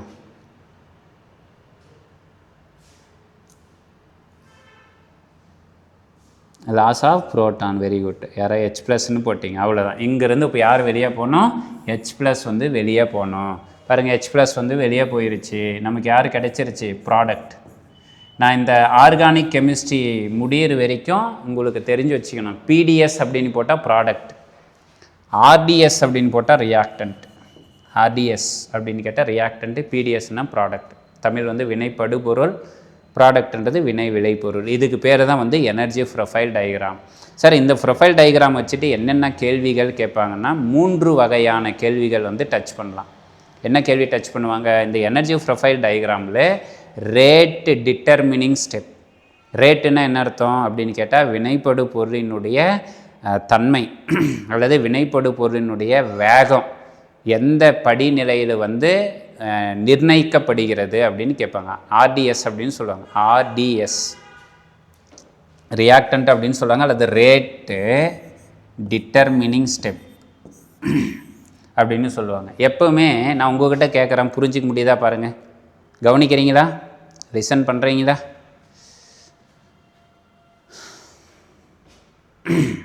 Okay, yes. நமக்கு இந்த வடிவேல் ஒரு படத்தில் பொண்ணு பார்க்க போயிட்டுருப்பாங்க, மாயி அப்படின்ற படத்தில். மாயி அப்படின்னு ஒரு படம் வரும். அதில் பொண்ணு பார்க்க கூட்டின்னு போயிட்டு உட்கார வச்சிட்ருப்பாங்க. அதில் அந்த முன்னாடி வர ஒரு இதெல்லாம் சீனெல்லாம் வரும். என்னது மாய் என்ன வந்திருக்காங்க, மாப்பிள்ளை மொக்கச்சாமி வந்திருக்காங்க, நம்ம உறவினரெல்லாம் வந்திருக்காங்க, வாமா மின்னல் அப்படின்வாங்க. அந்த பொண்ணு பட்டுன்னு ஃபாஸ்ட்டாக போகும். இப்போ ஃபாஸ்ட்டாக போகும் பொழுது ஒரு பொருளை வந்து நம்மளால் கரெக்டாக பார்க்க முடியுமா முடியாதா? ஒரு பொருளினுடைய வேகமாக இருக்குது, அதனுடைய வேகத்தை வந்து நம்மளால் கணிக்க முடியுமா முடியாதா? நோ, முடியாது. நம்மளால் என்ன பண்ண முடியாது? டிட்டர்மின் பண்ண முடியாது. அதுவே என்ன சொல்லுவாங்க அடுத்தது, வடிவேல் ஒன்றே அங்கே நான் படத்துக்குள்ளே போயிட்டேன். வடிவேல் ரொம்ப வருத்தப்படுவார் இல்லையா? சரத்குமார் கேட்பார், என்ன மாப்பிள்ளை, என்ன மச்சான் பொண்ணு பார்த்துட்டேன்னா, ஐயோயோ இல்லை மச்சான், இது இல்லை மாப்பிள்ளை பார்க்கவே இல்லை அப்படின்னு போட்டு உடனே அவர்கிட்ட சொல்லுவாங்க, பொண்ணு அப்பா கிட்ட, மாப்பிள்ளை வந்து ஒழுங்காக பொண்ணு பார்க்கலையா, கொஞ்சம் மெதுவாக வர சொல்லுங்கள். அடுத்தது மீண்டும் கூப்பிடுவாங்க, மீண்டும் அந்த ஃபாஸ்ட்டாக போகும். ஒரு காப்பி கீப்பி கொடுக்க சொல்லணும்னா இப்போ அந்த பொண்ணு ஸ்லோவாக நடந்து வரும். இப்போ அப்படின்னா 2 பாயிண்ட்டு தான் நீங்கள் புரிஞ்சு வச்சிங்க. ஒரு ஸ்டெப்பு ஃபாஸ்ட்டு ஸ்டெப்பு, பொண்ணையே ஒழுங்காக பார்க்க முடியல. 2வது ஸ்டெப்பு ஸ்லோ ஸ்டெப்பு, பொண்ணை பார்க்கணும் அப்படின்னு கேட்டால் அது வந்து மெதுவாக நடந்து வரணும். அதனால தான் நமக்கெல்லாம் திருமணம் ஆனவங்களுக்கெல்லாம் ஒன்றும் பிரச்சனை இல்லை, அனுபவத்தின் வாயிலாக நீங்கள்லாம் அனுபவப்பட்டிருப்பீங்க. திருமணம் ஆகாதவங்க வந்து ஃப்யூச்சரில் அனுபவப்படுவீங்க. பொண்ணு வீட்டுக்கு போகிறப்ப கையில் டீ டம்ளரோடு வரும். அதனால் இப்போ நமக்கு தெரிஞ்சிக்க வேண்டியது, ஒரு வேதிவினையின் வேகத்தை வந்து நம்ம நிர்ணயம் செய்யணும் அப்படின்னா அந்த நிகழ்வு வந்து வேகமாக நடக்கணுமா ஸ்லோவாக நடக்கணுமா? மாயி படத்துலேருந்து நீங்கள் சொல்லுங்கள். ஒரு பொருளை நம்ம தெளிவாக பார்க்கணும் அப்படின்னா அந்த பொருள் வேகமாக போனோமா ஸ்லோவாக போனோமா? ஸ்லோவாக போகணும். Very good. ஆல்மோஸ்ட் 3, 4, 5, 6 பேர் தான் ஆன்சர் வந்திருக்குது. இன்னும் புரியலன்னு நினைக்கிறேன். அப்படின்னா என்ன ஸ்டெப்பு? Slow step. அவ்வளோதான் முடிஞ்சு. இதுதான் உங்களுக்கு நமக்கு போட்டித் தேர்வில் கேட்குற ஒரு வகையான கேள்வி. என்ன கேட்பாங்க? இந்த அரோமேட்டிக் எலக்ட்ரோஃபிலிக் சப்ஸ்டியூஷன் ரியாக்ஷன்ஸில் rate determining step, option A slow step, option B fast step அப்படின்னு கேட்பாங்க. ஸோ ஆன்சர் என்ன சொல்லிடணும்? Slow step. அப்படின்னா ஸ்லோ ஸ்டெப்பாக நடக்கிறது எங்கே நடக்குதுன்னு சொல்லணும் எனக்கு. அடுத்த கேள்வி இதுதான். இந்த ஸ்லோ ஸ்டெப்புன்ற பார்த்தீங்களா, ஸ்லோ ஸ்டெப் எங்கே இருக்குது? ரியாக்டன்ட்லேருந்து யார் ஃபார்மேஷன் ஆகுறாங்க? இன்டர்மீடியேட். அந்த இன்டர்மீடியேட்டுக்கு என்ன பேர்? பென்சீனியம் இன்டர்மீடியேட். அப்படின்னா ரேட் டிட்டர்மினிங் ஸ்டெப் அப்படின்றது யாரை சொல்லணும்? ஃபார்மேஷன் ஆஃப் பென்சீனியம் இன்டர்மீடியேட் அல்லது ஃபார்மேஷன் ஆஃப் கார்போகேட்டையான் அப்படின்றது தான் நீங்கள் ஆன்சர் சூஸ் பண்ணணும். ஆப்ஷன்ஸில் வேறு என்ன சார் கொடுப்பாங்கன்னா பாருங்கள், இந்த டீப்ரோட்டோனேஷன், ஹைட்ரஜன் வந்து வெளியே போகிறத வந்து கொடுப்பாங்க. அதை சொல்லலாமா அப்படின்னா அதை சொல்லக்கூடாது. ஏன் சொல்லக்கூடாது? அது என்ன ஸ்டெப்பு? Fast step. அது வந்து வேகமாக மாறிடுது. ஏன்னா இது வந்து நான் அரோமேட்டிக்கு, இது வந்து அரோமேட்டிக்கு. நான் அரோமேட்டிக் வந்து அன்ஸ்டேபிள், நிலைப்புத்தன்மை கிடையாது. அரோமேட்டிக் ஸ்டேபிள், அதனால் டக்குன்னு மாறுறது. அதனால் இது வந்து என்ன ஸ்டெப்பு? Fast step. இது ரெண்டாவது கேள்வி. தென் இதில் மூன்றாவது கேள்வி என்ன கேட்பாங்க? இந்த எனர்ஜி ப்ரொஃபைல் டயக்ராம், ஆற்றல் வரைபடம் ஞாபகம் வச்சுக்கோங்க. அரோமேட்டிக்கு எலக்ட்ரோஃபிலிக் சப்ஸ்டியூஷனுடைய ஆற்றல் வரைபடம் அப்படின்றதுலேருந்து அடுத்த கேள்வி, மூன்றாவது கேள்வி. How many number of transition state exist? எத்தனை வகையான இடைநிலைகள் அப்படின்றது உருவாகிறது? ஆப்ஷன் ஏ 1 2 3 4 அப்படின்ற மாதிரி கேட்பாங்க. எத்தனை இடைநிலைகள்? 2 இடைநிலைகள். Very good. 2 இடைநிலைகள் உருவாகிறாங்க. அந்த 2 இடைநிலை அப்படின்றது தான் நம்ம ஆல்ரெடி பார்த்தோம் பாருங்கள். அந்த அரீனியம் அயானுடைய மெக்கானிசத்தில் பார்த்துருப்போம். ஃபஸ்ட்டு லாஸ்ட்டு இடையில் ஃபார்மேஷன் ஆகிறது தான் அந்த இடைநிலைகள் அப்படின்றது. இன்டர்மீடியேட்டாக இருக்கிறது வந்து ரெடியாக இருக்குது, யாராக மாறத்துக்கு? ப்ராடக்டாக மாறத்துக்கு அப்படின்றது தான். ஸோ இதோட நமக்கு இந்த அரீனியம் அயான் மெக்கானிசம் அப்படின்றது முடிஞ்சது. ஸோ ஃபைனலாக இந்த எனர்ஜி ப்ரொஃபைல் டயக்ராம்லேருந்து what are the informations we gather அப்படின்னா, we gather the following informations. Point number 1, இந்த மெக்கானிசம் வந்து எத்தனை ஸ்டெப்பில் நடக்குது? 2 ஸ்டெப் மெக்கானிசம். எதிலிருந்து? எனர்ஜி லெவல் டயக்ராமில் இருந்து. ஒட்டு மொத்தமாக ரியாக்ஷனுடைய மெக்கானிசம் எத்தனை ஸ்டெப்பு? ரியாக்ஷன் மெக்கானிசம்னா எத்தனை ஸ்டெப்பு போகணும்? 3 ஸ்டெப்பு. எனர்ஜி ப்ரொஃபைல் டயக்ராமில் இருந்து நம்ம தகவல்களை எத்தனை ஸ்டெப்பில் நடக்குதுன்றோம்? 2 ஸ்டெப். என்ன? ஒன்று ஃபாஸ்ட்டு ஸ்டெப்பு, இன்னொன்று ஸ்லோ ஸ்டெப். அவ்வளோதான். அதே தான் இந்த இடத்துல 2 ஸ்டெப்புன்னு சொல்கிறாங்க. அங்கே சொல்கிற ஸ்டெப்பு எதுக்கு போனோம்? ஃபஸ்ட்டு ஸ்டெப் அங்கே என்ன போனோம்? எலக்ட்ரோஃபைல் ஜென்ரேட் ஆகிறதுன்னு சொல்லணும். செகண்ட் ஸ்டெப்பு கார்போகேட்டையான் ஃபார்மேஷன் ஆகிறதுன்னு சொல்லணும். மூன்றாவது ஸ்டெப்பு லாஸ் ஆஃப் புரோட்டான் அப்படின்னு சொல்லணும். அங்கே அந்த ஸ்டெப்பு. இங்கே வந்து ஃபாஸ்ட்டாக நடந்தது ஒன்று, ஸ்லோவாக நடந்தது ஒன்று. பாருங்கள், 2 ஸ்டெப் மெக்கானிசம் அப்படின்றது நடக்குது. இந்த டயக்ராம் ஹஸ் எத்தனை டிரான்சிஷன் ஸ்டேட்டு? 2 டிரான்சிஷன் ஸ்டேட் வந்து நடக்குது. அது எதை இண்டிகேட் பண்ணுதுனாக்கல 2 ஸ்டெப் ப்ராசஸ். 2 டிரான்சிஷன் ஸ்டேட்டு கிடைக்கிறதுனால இது வந்து 2 ஸ்டெப் ப்ராசஸ். என்னென்ன அந்த ஸ்டெப்பு அப்படின்னா 2 ஸ்டெப்பு கிடைக்குதுன்னு சொல்கிறோம். ஸ்டெப் நம்பர் 1 என்ன ஸ்டெப்பு? ஸ்லோ. அந்த ஸ்லோ ஸ்டெப்புக்கு தான் என்ன சொன்னேன் நான்? ஸ்லோ ஸ்டெப்புக்கு தான் என்ன சொன்னோம்? Rate determining step, rate RTS. அதனால் ஸ்லோ ஸ்டெப்புக்கு தான் வந்து ஆர்டிஎஸ் ஞாபகம் வச்சுக்கணும். இது கொஸ்டின்ஸில் வரும். வினை வேகத்தை வந்து நிர்ணயிக்கும் படி எது அப்படின்னு கேட்பாங்க. ஸ்லோ, மெதுவாக நடைபெறக்கூடிய நிகழ்வு அப்படின்றது தான் வினையினுடைய வேகத்தை வந்து நிர்ணயிக்கிறதா இருக்கும் அப்படின்னு சொல்கிறோம். பாருங்கள், attack of the electrophile E and aromatic ring this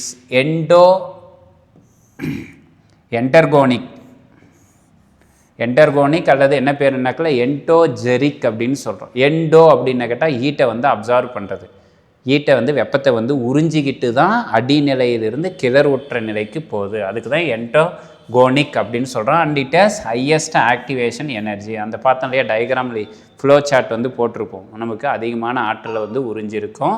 because எதனால் இந்த அளவுக்கு அதிகமான ஆற்றலை உறிஞ்சிருக்குன்னா, நம்ம கீழே கிரவுண்டில் இருந்தது அரோமேட்டிக்காக இருந்தது. இப்போ எக்ஸைட்டட் ஸ்டேட்டுக்கு போகும்பொழுது தே லாஸ் அரோமேட்டிசிட்டி, தன்னுடைய நிலைப்புத்தன்மையை இழக்குது. அதனால் பயங்கர கோபத்தில் இருக்குது. அதனால் பாருங்கள், the highest activation energy because aromaticity is temporary last. முழுமையாக போல் பகுதி அளவுக்கு தன்னுடைய அரோமேட்டிசிட்டியை வந்து இழப்பதுனால ஆற்றல் வந்து அதிகமாக இருந்து ஒரு கோபத்தினுடைய உச்சத்துக்கு போகுது அப்படின்ற மாதிரி சொல்கிறாங்க. Temporary lost forming the higher energy sigma complex. இந்த டயக்ராமில் இது புரியுது இல்லையா? இந்த ஸ்டெப்பு பாருங்கள், என்ன எனர்ஜி? Higher energy. இப்போ 2 டிரான்சிஷன் ஸ்டேட்லேயே ஃபஸ்ட்டு டிரான்சிஷன் ஸ்டேட்டுக்கு தான் எனர்ஜி வந்து அதிகம். இதுவே செகண்டு டிரான்சிஷன் ஸ்டேட்டுக்கு ஃபஸ்ட்டை விட கொஞ்சம் எப்படி இருக்குது? கம்மியாக தான் இருக்குது. ஏன் கம்மியாக இருக்குன்னா, இது கொஞ்சம் ஹாப்பியாக ஃபீல் பண்ணுது. எதுக்கு ஹாப்பியாக ஃபீல் பண்ணுது? நான் விரைவிலேயே யாராக மாற போகிறேன்? அரோமேட்டிக்காக மாற போகிறேன். இப்போ எக்ஸாம்பிள் வந்து இப்படி சொல்லலாம். யார்?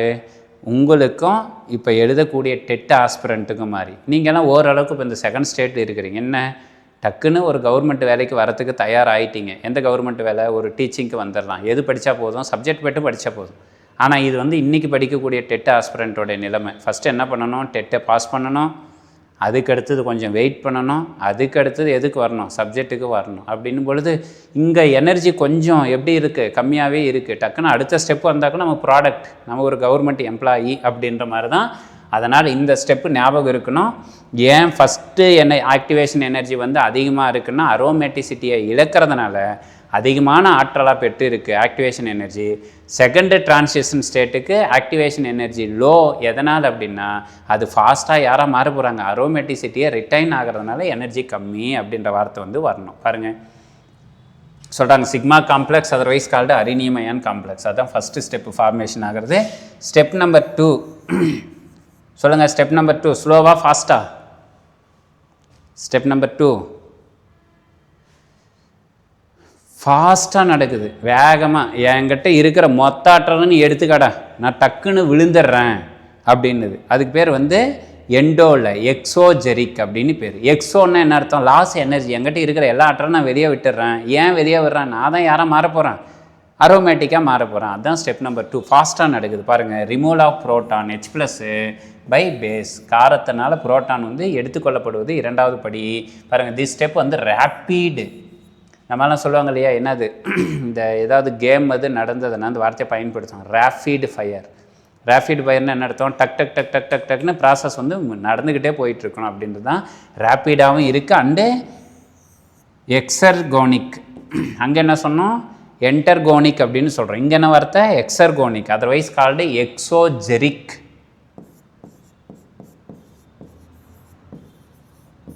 எக்ஸோஜெரிக் அப்படின்னா ஈட்டை வந்து லாஸ் பண்ண போகுது, வெப்பத்தை வந்து வெளியிட போகுதுன்னு அர்த்தம். எக்ஸோஜெரிக் பிகாஸ் அரோமேட்டிசிட்டி ரீஸ்டோர்டு. ஏன் வந்து சார் இது வெப்பத்தை வெளியிடுதுன்னா அரோமேட்டிசிட்டியை வந்து ரிட்டைன் ஆகுது, அதனால் இருக்கிற எல்லா ஆற்றலும் வேண்டாம் போ அப்படின்னு போட்டு துரத்தி விட்டுருது அப்படின்ற இன்ஃபர்மேஷன்ஸ் தான். லாஸ்ட்டு பாயிண்ட்டு, இதில் ஃபார்மேஷன் ஆகிற இன்டர்மீடியேட். யார் அந்த இன்டர்மீடியேட்டு? அவருக்கு தான் என்ன காம்ப்ளெக்ஸ்? Sigma complex. அதர்வைஸ் என்ன காம்ப்ளெக்ஸு? வீல் அண்ட் இன்டர்மீடியேட், அல்லது இன்னொரு பேர் என்ன சொல்கிறோம்? அரினியம் அயான் அப்படின்னு சொல்கிறோம். It is a activation energy எப்படி இருக்குது? மினிமம். இது வந்து நமக்கு கேள்வி வரலாம். எது நமக்கு அரினியம் அயான் மெக்கானிசத்தில் யாருக்கு வந்து ஆக்டிவேஷன் எனர்ஜி மினிமம் அப்படின்னு கேட்பாங்க. யாருக்கு சொல்லணும்? இன்டர்மீடியேட்டுக்கு சொல்லிடணும். ஃபாஸ்ட்டு ஸ்டெப்புக்கு வந்து ஆக்டிவேஷன் எனர்ஜி கொஞ்சம் கம்மி, ஸ்லோ ஸ்டெப்புக்கு ஆக்டிவேஷன் எனர்ஜி ரொம்ப அதிகம், இன்டர்மீடியட் ஸ்டெப்புக்கு ஆக்டிவேஷன் எனர்ஜி அதை விட குறைவு. இப்போ ஆர்டர் வந்து இந்த இடத்துல சும்மா தெரிஞ்சு வச்சுக்குவோம், ஒன்றும் பிரச்சனை இல்லை. கேள்வி கேட்டாங்கன்னா நமக்கு இன்னும் ஈஸியாக இருக்கும். ஸ்டெப்பு 1க்கு EA உடைய ஆர்டர். ஸ்டெப்பு 1க்கு அதிகம், அதுக்கடுத்தது யார் வரணும்? ஸ்டெப் 2. லீஸ்ட் யாருக்கு? இன்டர்மீடியேட்.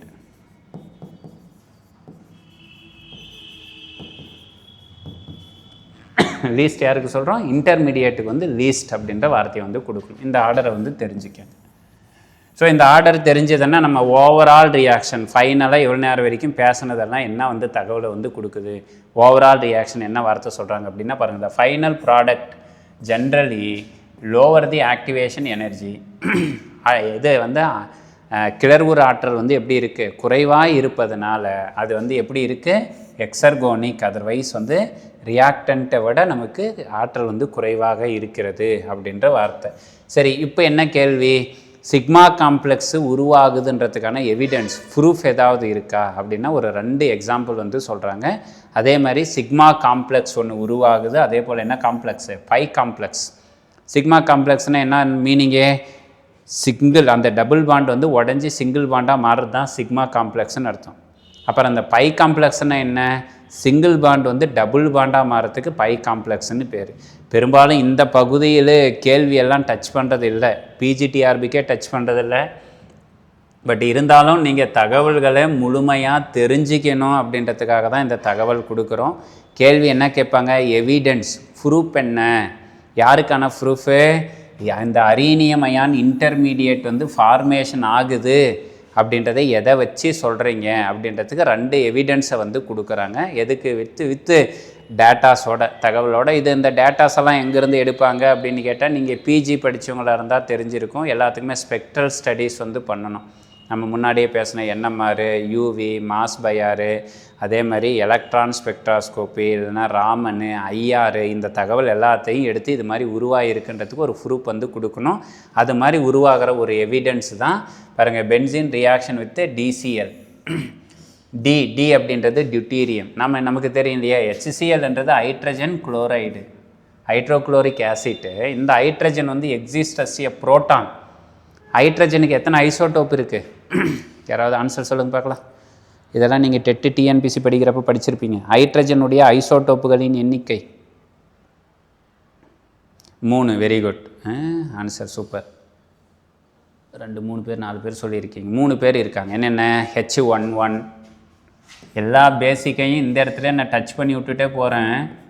H11, H12, H13. H11ன்றது புரோட்டியம், H12ன்றது டியூட்டீரியம், H13ன்றது ட்ரிட்டியம். இந்த புரோட்டியம் இருந்ததுன்னா Pன்னு சொல்லுவோம், டியூட்டீரியம் வந்ததுன்னா Dன்னு சொல்லுவோம், ட்ரிட்டியம் வந்ததுன்னா Tன்னு சொல்லுவோம். பெரும்பாலும் காமனாக ஸ்டேபிள் நிலைப்புத்தன்மையோடு இருக்கிறது யாருன்னா புரோட்டியம் தான். அதனால் புரோட்டியன்ற வார்த்தை நீ மென்ஷன் பண்ணணும் அவசியம் இல்லை. ஜென்ரலாக என்னவே பண்ணிக்காங்க, Hன்னே போட்டுக்காங்க. பட்டு ரிமைனிங் இருக்கக்கூடிய ஐசோடோப்ஸும் எக்ஸிஸ்ட் ஆகுவாங்க. அவங்க வந்ததுன்னா நீங்கள் Hஐ யூஸ் பண்ணாமல் அதுக்கு பதிலாக அதனுடைய ஐசோடோப் டேர்மே யூஸ் பண்ணுங்க அப்படின்றது தான். அதனால் HCl மாதிரியே யாரை ரியாக்ட் பண்ணுறாங்க? DCl அப்படின்றதே ரியாக்ட் பண்ணுறாங்க. யார் கூட ரியாக்ட் பண்ணுறாங்க? ஒரு கேட்டலிஸ்ட்டை யூஸ் பண்ணி. யார் இந்த கேட்டலிஸ்ட்டு? Presence of AlCl3. இவருக்கு தான் என்ன ஆசிட்னு சொன்னோம்? Lewis acid.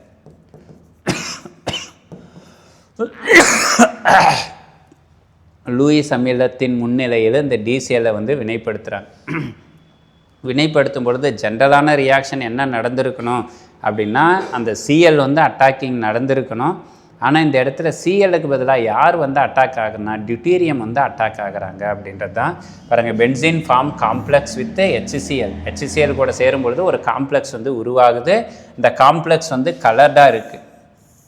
யார் கூட ரியாக்ட் ஆகும்பொழுது? பென்சீனும் HCl-ம் சேர்ந்ததுன்னா we will get benzene HCl complex வந்து உருவாச்சுன்னா அது என்னவா இருக்கும்? கலர்டாக இருக்குது. இல்லை சார், அதுக்கு பதிலாக என்ன பண்ணுறோம்? HCl-க்கு பதிலாக DCl-ஐ சேர்த்துறோம்.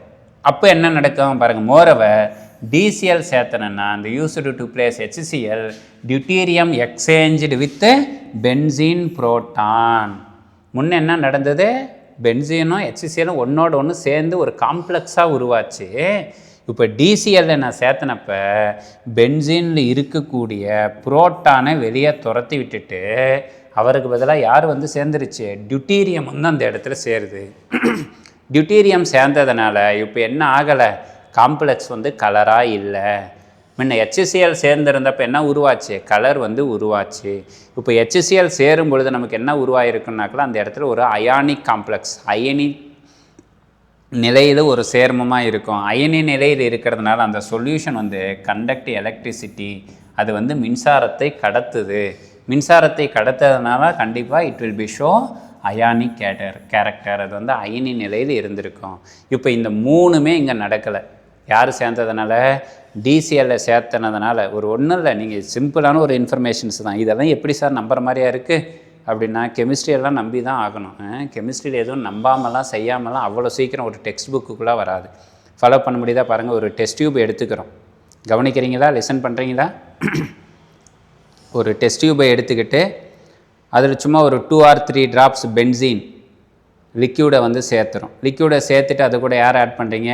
ஒரு 2 to 3 drops வந்து HCl-ஐ சேர்த்துறீங்க. ஹைட்ரோக்ளோரிக் ஆசிட்டை சேர்த்துட்டு அப்படியே டைரெக்டாக நீங்கள் ஷேக் பண்ணிங்கன்னா அப்போ என்ன நடக்கும்? பென்சீன் வந்து பார்த்திங்கன்னா ஒரு கலர்லெஸ் லிக்யூடாக இருக்கும். ஒரு ப்ரௌன் கலர் மாதிரி இருக்கும் லிக்யூடு. HCl வந்து ஒயிட் கலரில் இருப்பாங்க. அது ரெண்டும் சேரும் பொழுது இப்போ என்ன நடக்குதுன்னா, அந்த ப்ரௌனிஷாக இருந்த பென்சீனும் ஒயிட்டாக இருந்த HCl-ம் சேர்ந்து கலர் வந்து சேஞ்சஸ் ஆக ஆரம்பிக்குது. அப்படின்னா நிறம் வந்து மாற ஆரம்பிக்குது. அதுலேருந்து நமக்கு அந்த இடத்துல ஒரு காம்ப்ளெக்ஸ் வந்து உருவாகுது அப்படின்றத கண்டுபிடிச்சிக்கலாம். இப்போ அந்த காம்ப்ளெக்ஸு என்ன பண்ணுறீங்க? ஒரு கேத்தோடு ஆனோடு கனெக்ட் பண்ணிவிட்டு ஒரு பேட்டரியை வந்து கனெக்ட் பண்ணிங்கன்னா அங்கே அந்த இதில் வந்து கண்டக்டன்ஸ் வந்து காட்டுது. மின்சாரத்தை கடத்தும் தன்மை வந்து அந்த கண்டக்டோமெட்ரிக் மீட்டர் வந்து ஷோ பண்ணுறாங்க. அதுலேருந்து என்ன தெரியுது? அந்த காம்ப்ளெக்ஸுக்கு எலக்ட்ரிசிட்டியை கண்டக்ட் பண்ணுற தன்மை இருக்குது. எப்போ ஒரு பொருள் வந்து மின்சாரத்தை கடத்துதோ அவர்களுக்கு கண்டிப்பாக என்னவாக இருப்பாங்க? அயானிக் காம்ப்ளெக்ஸாக தான் இருப்பாங்க. கோவேலண்ட் காம்ப்ளெக்ஸுக்கு எலக்ட்ரிக்கல் கண்டக்டிவிட்டி கிடையாது அப்படின்றது ப்ரூவ் பண்ணுறாங்க. ஸோ அயானிக் கேரக்டராக இருக்குன்றது முடிவு பண்ணுறாங்க. இதுவே டியூட்டீரியம் இருக்கிறப்ப என்ன நடந்துருச்சு? ஹைட்ரஜனுக்கு பதிலாக இங்கேருந்து ஹைட்ரஜனை ரீப்ளேஸ் பண்ணிவிட்டு டியூட்டீரியம் வந்து உட்காந்துக்குச்சு அப்படின்னு சொல்கிறாங்க. பாருங்கள், this can only explained there is formation of sigma complex. இது வந்து எதற்கான உதாரணமாக எடுத்துக்கொள்ளப்படுகிறது அப்படின்னு கேட்டால் சிக்மா காம்ப்ளெக்ஸ்க்கான உதாரணமாக எடுத்துக்கொள்ளப்படுகிறது அப்படின்ற வார்த்தையை கொடுக்குறாங்க. Then what about pi complex? Pi காம்ப்ளெக்ஸ்னால் என்ன அப்படின்னா பாருங்கள், இன் ஆப்சன்ஸ் ஆஃப் AlCl3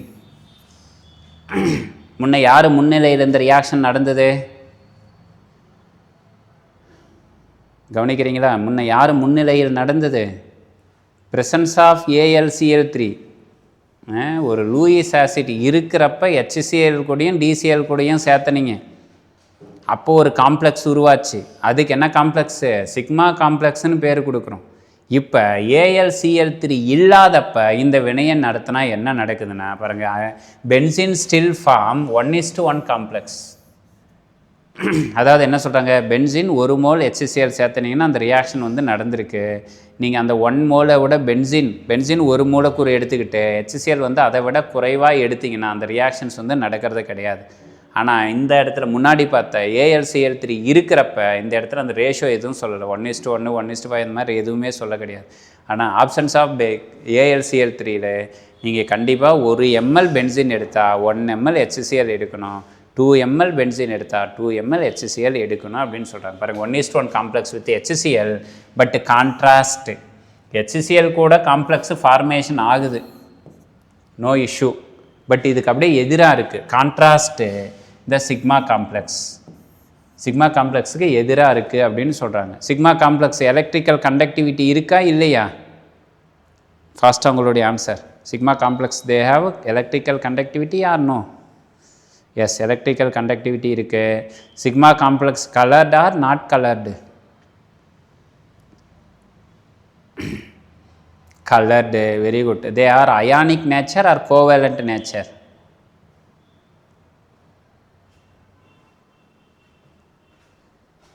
என்ன நேச்சர்? Ionic nature. இப்போ இந்த தன்மை எதுவுமே இங்கே இல்லை,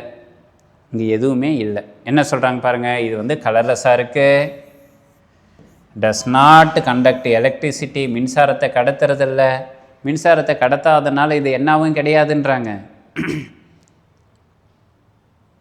அயானிக்கும் கிடையாது. அப்படின்னா என்னவா இருக்கலாம்? கோவேலண்ட்டாக இருக்கலாம், சகப்பிணைப்பாக இருக்கலாம் அப்படின்ற வார்த்தைக்கு சொல்கிறாங்க பாருங்கள். In this case DCl used to place of HCl, the recovered benzene not found. நமக்கு பென்சின் வந்து மீண்டும் கிடைக்கிறதுக்கு கிடையாது அப்படின்னு சொல்கிறாங்க. Not found to contain any deuterium. நம்ம அங்கே என்ன கிடைச்சிது? இந்த இடத்துல இருந்தால் ஹைட்ரஜனுக்கு பதிலாக அங்கே யார் வந்து அட்டாச் ஆச்சு? டியூட்டீரியம் அட்டாச் ஆச்சு. இந்த பகுதியில் நீங்கள் இந்த இடத்துல HCl எடுத்துகிட்டு DCl சேர்த்துனீங்கன்னா இந்த இடத்துல டியூட்டீரியம் அப்படின்றது சேர்ற மாதிரி ஒரு காம்ப்ளெக்ஸ் உருவாகிறதே கிடையாது அப்படின்னு சொல்கிறாங்க பாருங்கள்.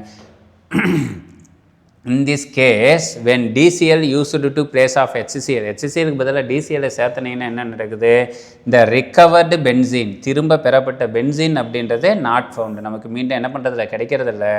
டு கண்டைன் எனி டியூட்டீரியம் சேர்ந்த மாதிரி ஒரு பென்சின் இருக்கா அப்படின்ட்டு அந்த ஸ்பெக்ட்ரல் ஸ்டடீஸ் எடுத்து பார்த்தோன்னா அது மாதிரி எந்த தகவலும் தெரியறது கிடையாது.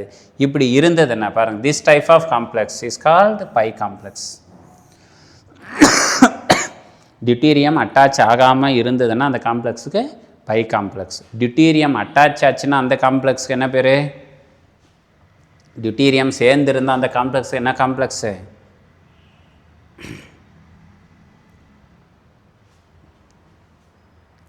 Sigma complex. அவ்வளோதான், அதுக்கு பேர் வந்து நம்ம சிக்மா காம்ப்ளெக்ஸ்னு சொன்னோம். இங்கே டியூட்டீரியம் இல்லாததுனால இந்த காம்ப்ளெக்ஸுக்கு பை காம்ப்ளெக்ஸ்.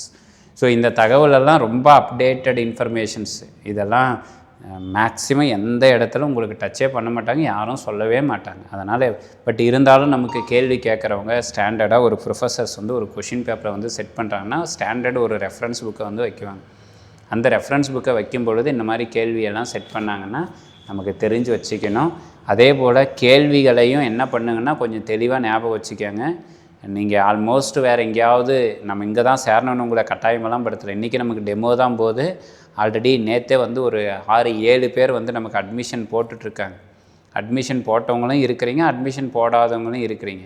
பட் என்னென்னா கொஸ்டின்ஸ் வந்து கொஞ்சம் தரம் வந்து மாறும். அதை மட்டும் நான் தெளிவாக உங்கள்கிட்ட சொல்லிடுறேன். அது என்ன தரம் மாறுறதுன்னா என்ன சார் அப்படின்னா, வெறுமனே ஒரு கொஸ்டின்ஸு, வெறுமனே 4 ஆப்ஷன்ஸ் அது மாதிரியெல்லாம் எதிர்பார்க்காதீங்க.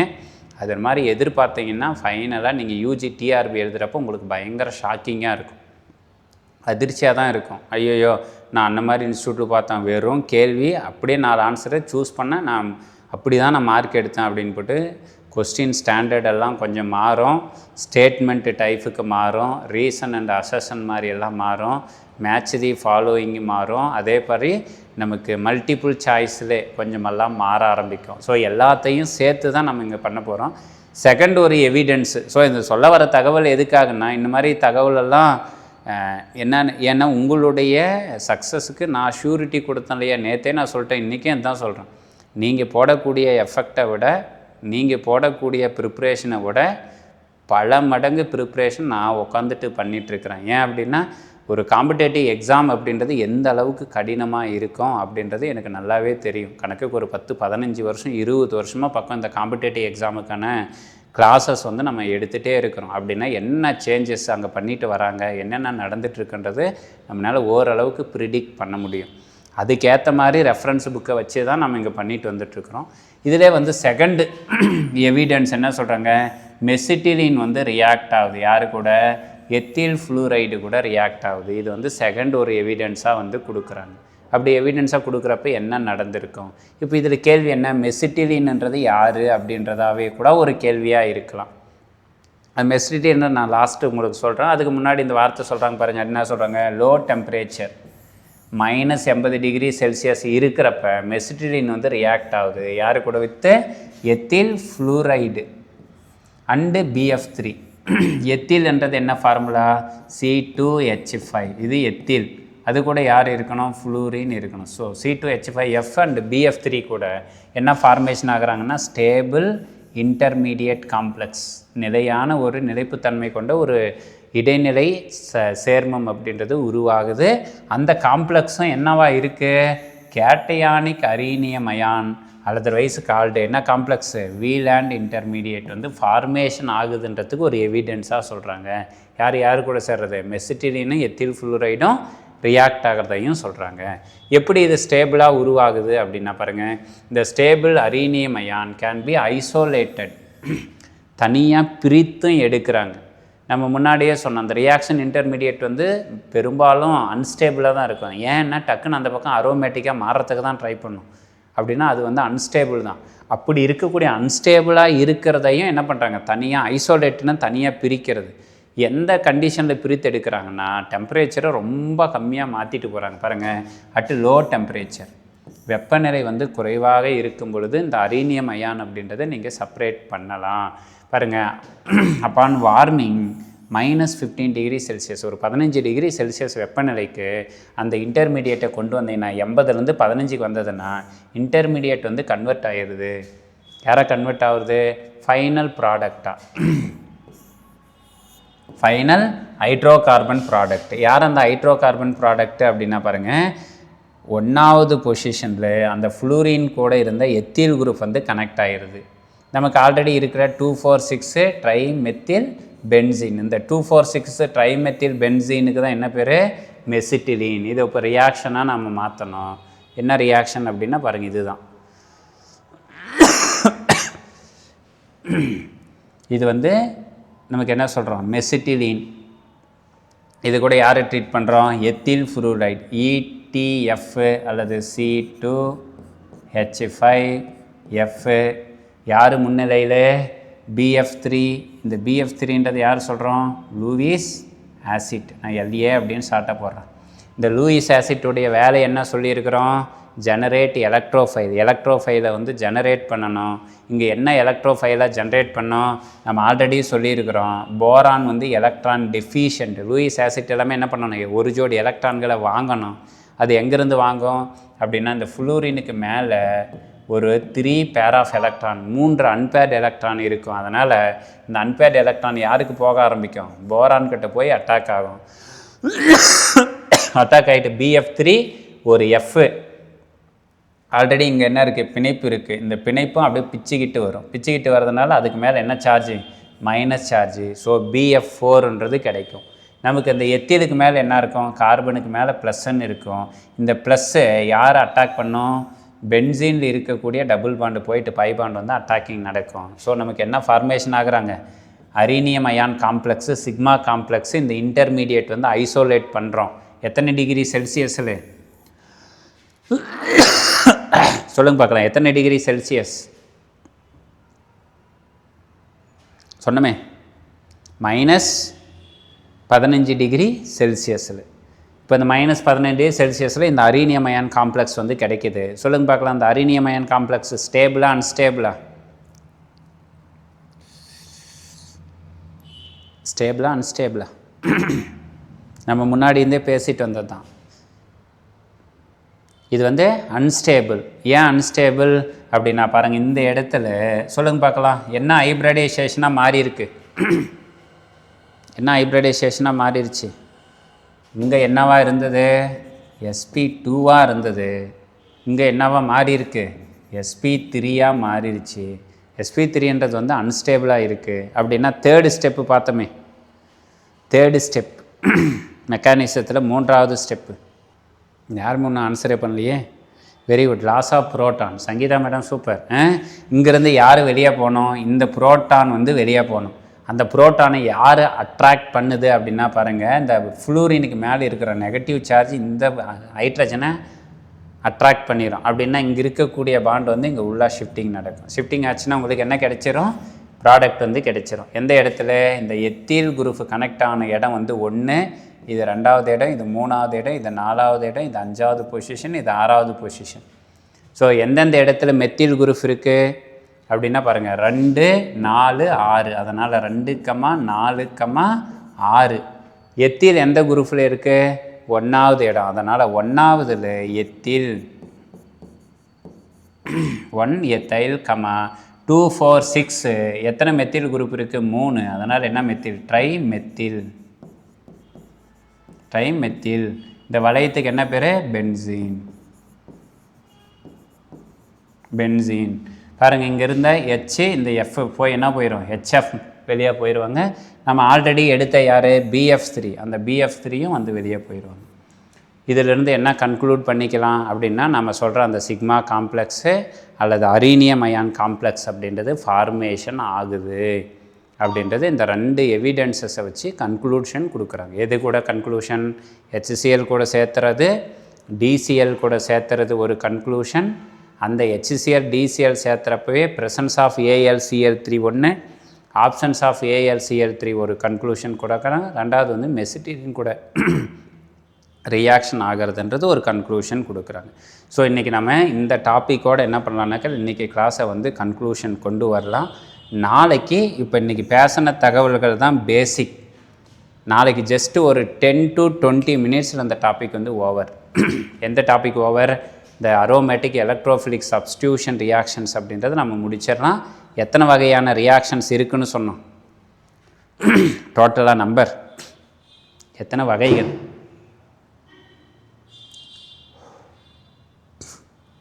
1 2 3 4 5 6 6 அவ்வளோதான். அந்த 6 வகையான ரியாக்ஷன்ஸு என்னென்ன இருக்குது அப்படின்றது. அந்த 6 வகையான ரியாக்ஷன்ஸில் நம்ம என்னென்ன பார்த்தோம், ஹாலஜினேஷன். ஹாலஜினேஷனில் எத்தனை பேரை பற்றி பேசணும், 2 பேர். ஒன்று வந்து குளோரினேஷன், புரோமினேஷன் 2 பேர்.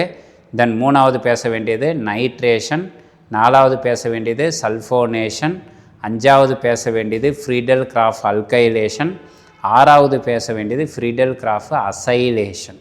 இது இல்லாமல் இன்னும் 2 பேர் எக்ஸப்ஷனல் கேசஸ் இருக்காங்கன்னு சொல்லியிருக்கிறோம். யார் அந்த எக்ஸப்ஷனல் கேசஸ்,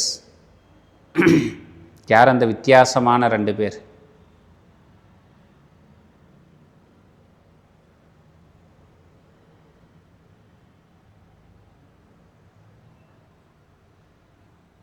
ஹாலஜினேஷனில் 2 பேர் மட்டும் வித்தியாசமாக இருக்காங்கன்னு சொன்னோமே. Very good. ஃப்ளூரினேஷனும் அயோடினேஷனும், ஃப்ளூரினேஷனும் அயோடினேஷனும் வித்தியாசமாக இருக்காங்க. அவங்க மட்டும் ஏன் வித்தியாசமாக இருக்காங்க அப்படின்றதையும் நாளைக்கு பேசணும். ஸோ நாளைக்கு இந்த தகவலை பேசணுன்னா நமக்கு 10வது யூனிட்டு ஒரு ஆஃப் வந்து முடிஞ்சிரு போகுது.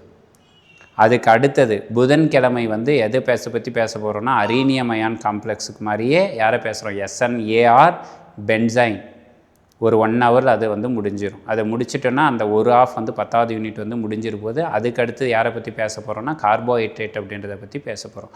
ஸோ இன்றைக்கி அரௌண்டு நம்ம 6 o'clock வந்து ஸ்டார்ட் பண்ண கிளாஸு. டைம் வந்து 7:50 7:50 அப்படின்றது கரெக்டாக அந்த 2 ஹவர்ஸ்னால் 2 ஹவர்ஸ் நமக்கு கிளாஸஸ் வந்துடும். அதனால் நீங்கள் ஒன்றும் ஒரி பண்ணிக்க வேண்டாம். அன்னன்னைக்கு நடத்துகிற டாப்பிக்கை நீங்கள் ரிவைஸ் பண்ணிங்கனாக்களே போதுமானது. ஓகேங்களா?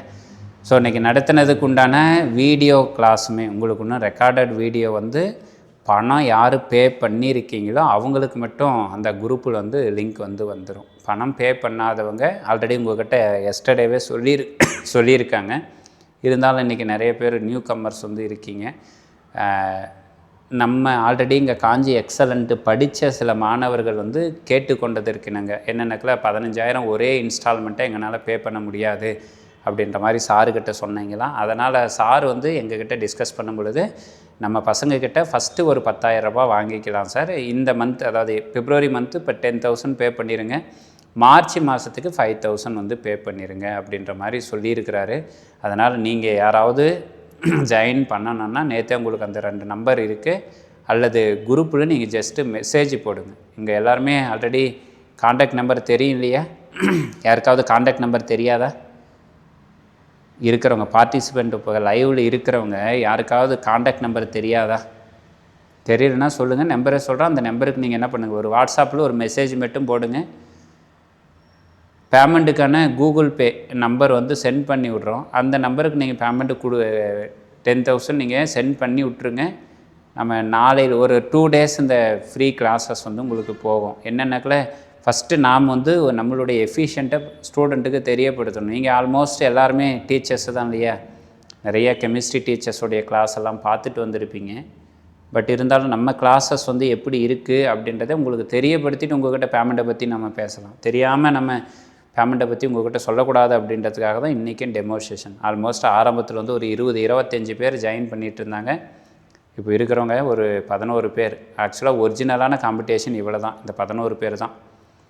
அதனால் மற்ற இடத்துல இருக்கிறவங்க மற்ற இடத்துல படிக்கிறாங்க செய்கிறாங்கன்றதெல்லாம் ஒன்றும் நீங்கள் ஒரி பண்ணிக்க வேண்டாம். நமக்கு தேவை ஒரு இடத்துல நம்ம நம்பி போகிறோம், அந்த இடத்துல நம்பி போகிற இடத்துல நம்ம நல்ல விதமாக படிக்கலாம் செய்யலாம். ஓகேங்களா? வேறு ஏதாவது உங்களுக்கு டவுட் இருக்கா? டவுட் இருந்ததுன்னா கமெண்ட் பாக்ஸில் போடுங்க. Otherwise you can left out. நீங்கள் இந்த இணைப்பிலிருந்து வெளியேறிக்கலாம்.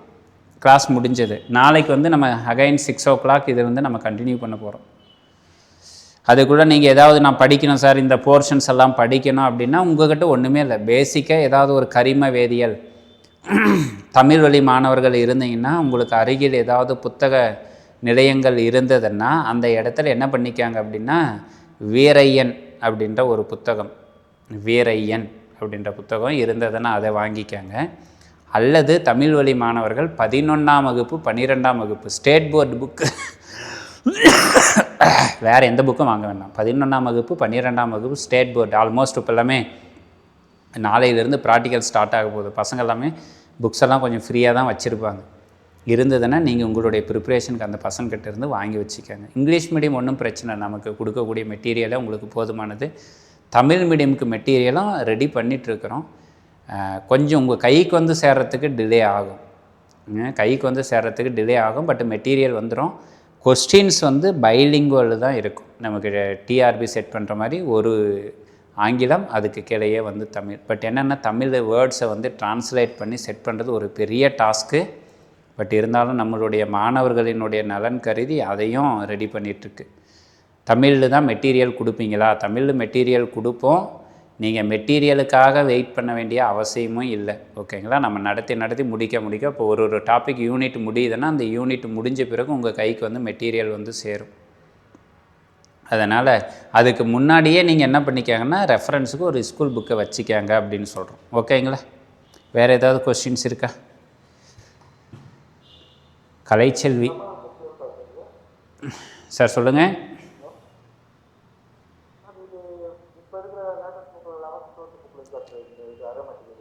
ஆமாம், இப்போ இருக்கக்கூடிய 11th 12th புக்கில் இந்த தகவலெல்லாம் இருக்காது. பட் என்ன இருக்குன்னா இதுக்கு முன்னாடி பேசணும் பாருங்கள், அந்த அரோமேட்டிக்கு எலக்ட்ரோஃபிலிக் சப்ஸ்டிடியூஷன் இவ்வளோ டெப்த்தாவெல்லாம் இருக்காது. நாம் பேசுகிற மாதிரி டெப்த்தாக அந்த எனர்ஜி ப்ரொஃபைல் டயக்ராமெல்லாம் இருக்காது. பேசிக்காக அந்த பையனுக்கு ஏற்ற மாதிரி வச்சுருப்பாங்க. வீரையன் புக்கு நீங்கள் வாங்கிக்கலாம். ஏன்னா வீரையன் வந்து டிகிரி ஸ்டாண்டர்டு பசங்க யூஸ் பண்ணுறது தான். நீங்கள் தமிழ் மீடியமாக இருந்தால் அதான் சொன்னேன். நீங்கள் எங்கே இருக்கீங்க, எந்த ஊர்லேருந்து பேசுகிறீங்க? இல்லை எந்த ஊர் நீங்கள்? அப்படியா? இல்லை பக்கத்தில் ஏதாவது ஒரு ஸ்டாண்டர்டான புக் ஸ்டோர் இருக்கும் பாருங்கள். அந்த புக் ஸ்டோரில் போயிட்டு வீரையன் புத்தகம் அப்படின்னு கேட்டாக்களே வச்சுருப்பாங்க. ஆர்கானிக் 1, ஆர்கானிக் 2 அப்படின்னு 2 வால்யூம் இருக்கும். அதே மாதிரி இன்ஆர்கானிக் 1, இன்ஆர்கானிக் 2ன்னு இருக்கும். ஃபிசிக்கல் 1, ஃபிசிக்கல் 2ன்னு இருக்கும்.